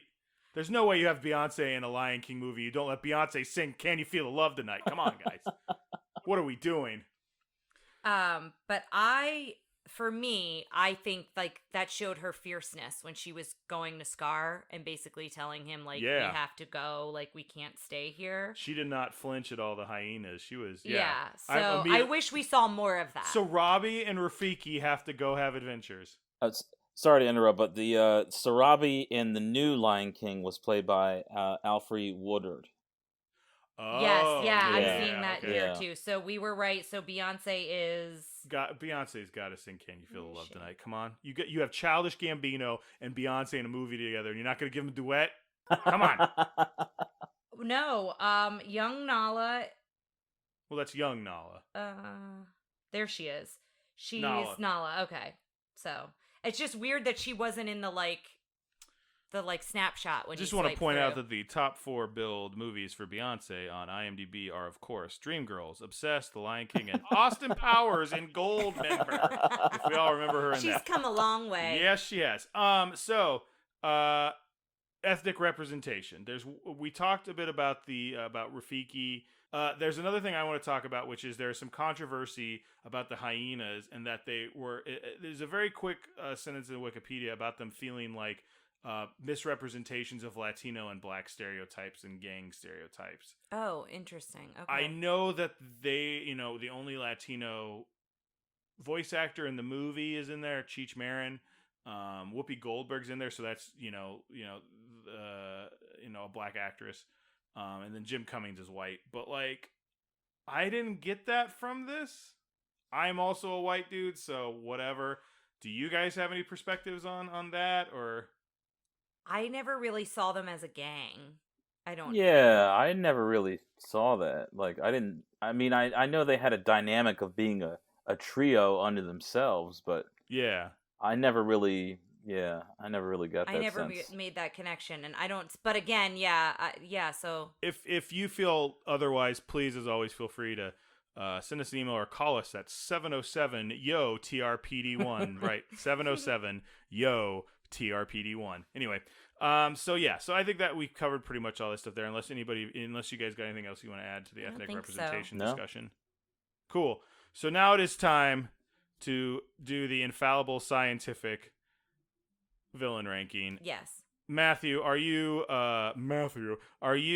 familiar with this ranking? Yes. Awesome. Let's get to it. All right. Ladies and gentlemen, we are doing Scar. Frightening. How do we feel how frightening Scar is? he kills Mufasa. Like, I think he's very frightening. I'm between a 4 and a 5. I kind of want to hear where you guys are at. But I think he's really frightening because of how manipulative he is. Like, he's not frightening in strength, but like he's able to essentially convince a mob of hyenas, right? Convince all these hyenas to come to his side. He's able to kill Mufasa. Like, I don't know. He's very scary to me. I think I'm giving him a 4 because I think I think you're right. I think he's very frightening. He's also not there are scenes where he kind of like, this is going to get him in a couple spots where he like shrinks and is like, ugh, and I think that kind of goes for it, but I think you're right. I think a 4 is a pretty good. They do a lot of scary imagery with him, and you kind of forget how unimposing physically he is in a lot of scenes. Mm-hmm. So you're going to give him a 4? I think so. Matt. I also will give him a 4. More so because of how manipulative he is, Mm-hmm. and how he was able to kind of use certain people or use certain characters to his own advantage, and he was able to gain power and to be able to control an entire mass of characters. Mm-hmm, Mm-hmm.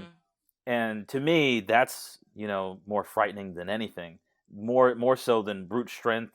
Just like he said, he wasn't really he didn't have the brute strength, but he did have the smarts. Just to remind you guys, I think frightening is more of like, does he scare little kids and stuff? I mean, I think so. I think you're all doing right things, but I want to make sure we're focused on the right thing, because I think his ability to manipulate people will come into a play in other subjects. Yes, I agree, but I also agree that he's still frightening in those scenes. No, I think 4. I think a 4 across the board is a good call. Mm-hmm. Funny.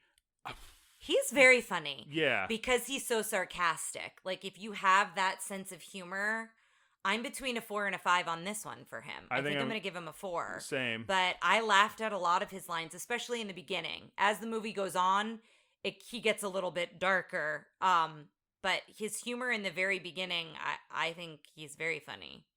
Matt. I would give him a 4. He's pretty funny. And he's very clever. Yes. I would definitely say that. So my fierce rating is going to be a little weird. Well, did you give him a 4 I gave him a for 4 funny? as well. Okay.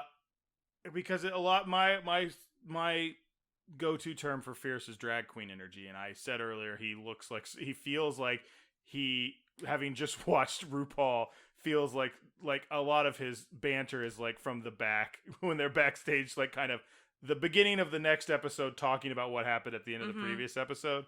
But at the same time, a lot of fierce has to do with confidence in that thing.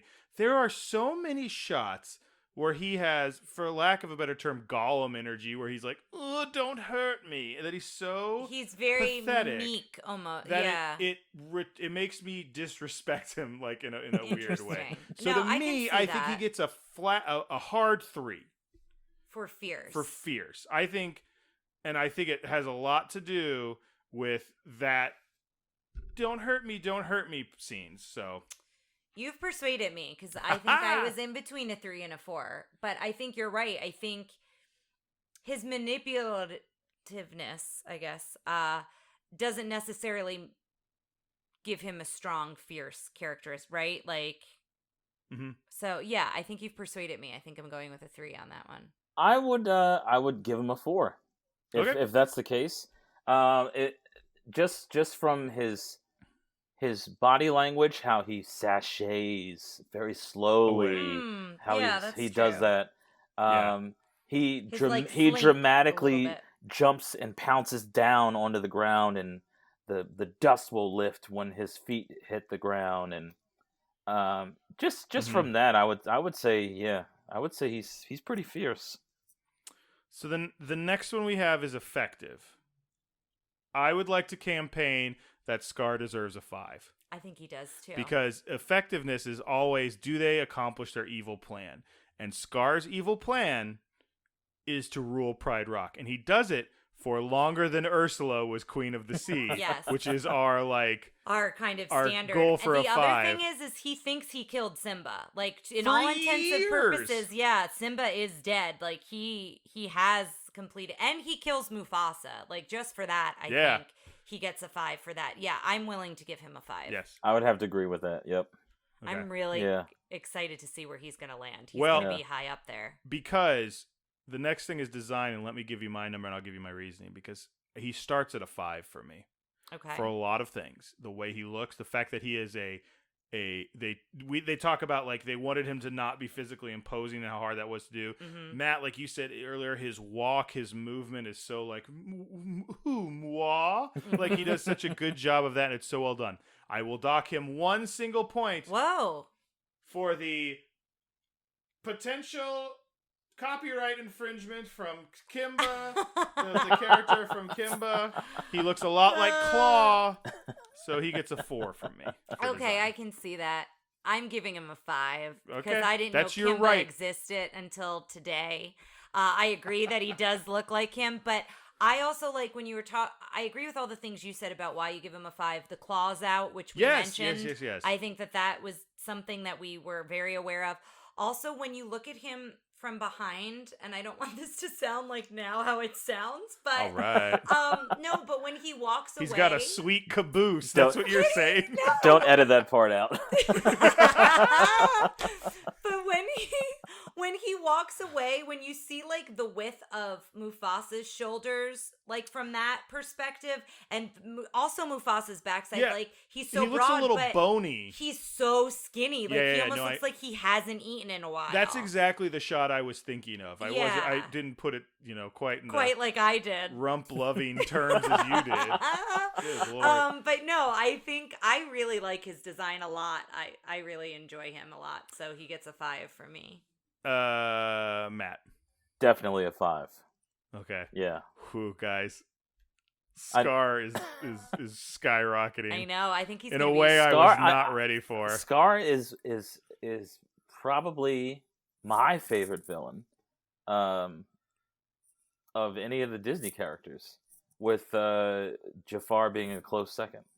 Yeah, Jafar. I came to appreciate Jafar a lot the last time. I did too. The last time we watched it. Okay, so for Go Away Heat for Scar, I'm actually going to rate him a 3. Wow. Okay. Because he killed, he does I don't know kill why a beloved character. This viewing, the whole family murder of it all, really got to you. Got to me. I'm like, he kills his brother. He plots to kill his nephew. Maybe it's because I have a nephew. When you have kids and you can't watch movies where kids get hurt anymore. I'm like, how dare you do that to your nephews? There's times when I want to wring their necks, but I do not want to send them to their deaths. And I think some of that got to me in this one. And he was really into family murder, and some of that was in the same way that Cruella wanting to kill the puppies and 101 Dalmatian really got her some good go away heat with me. Yeah. That to me got me go away heat. I will say he also has good yes factor, which is the next thing. Yeah. Matt will explain in a sec. So we'll get there, but and again, you can still say, "Oh, I didn't care, that didn't bother me." It just means that you love family murder. But that's fine. Cool. No, I think there is. That's a strong narrative that you're painting right there. Right. I know. Let me be honest. Do whatever's in your heart. And it doesn't mean anything because this is a dumb podcast with a dumb ranking. It's fine. I am between a 1 and a 2. So Matt, I'm curious what your thoughts are. I would probably say 2, and because of the murder. Yeah. Yeah, that's where I'm at. Because of the murder. That's where I'm at. I think he gets a 2 because he murders Mufasa, and it is such an emotional moment. And no matter what age I've been, I have been shook by that. Yeah, I think it hit me harder. It didn't make me like Mufasa's death made me upset, but like just going like, God, he is like interested in killing whoever. Like it does not matter to him. Anyway, and then yes factor is of course when Tara sees something she likes to yell yes, and I did that when Be Prepared happened, so he gets a 5. He's a 5 from you. I got really excited, even that first scene when he's playing with the mouse. Okay. I got really excited to see him. What do you got? I'll give him a 5. Oh my I'll give him a 5. you guys, because I am giving him a 4. I think because he started as a 3 for me when I first started watching this, and I just enjoyed his performance so much. Yeah. What if he beats? I don't think he's going to beat Ursula. Do you think he beats Ursula? Let's see. Oh, Jafar beat him by 0.3. Wow. Wow, really? I will say that I think I came down pretty easily on Jafar. We also had Tommy, and Tommy was like, I love him. He's great. Wonderful. You know, I loved Jafar too, I think. So Jafar beats him by point. So here's our top 5. Okay. Well, here's the thing. He is tied for 4th with the Evil Queen and Maleficent. So he is in very good company up there for 4th. Definitely. Okay. So our Queen Ursula retains her crown. Thank God. I was a little nervous in there.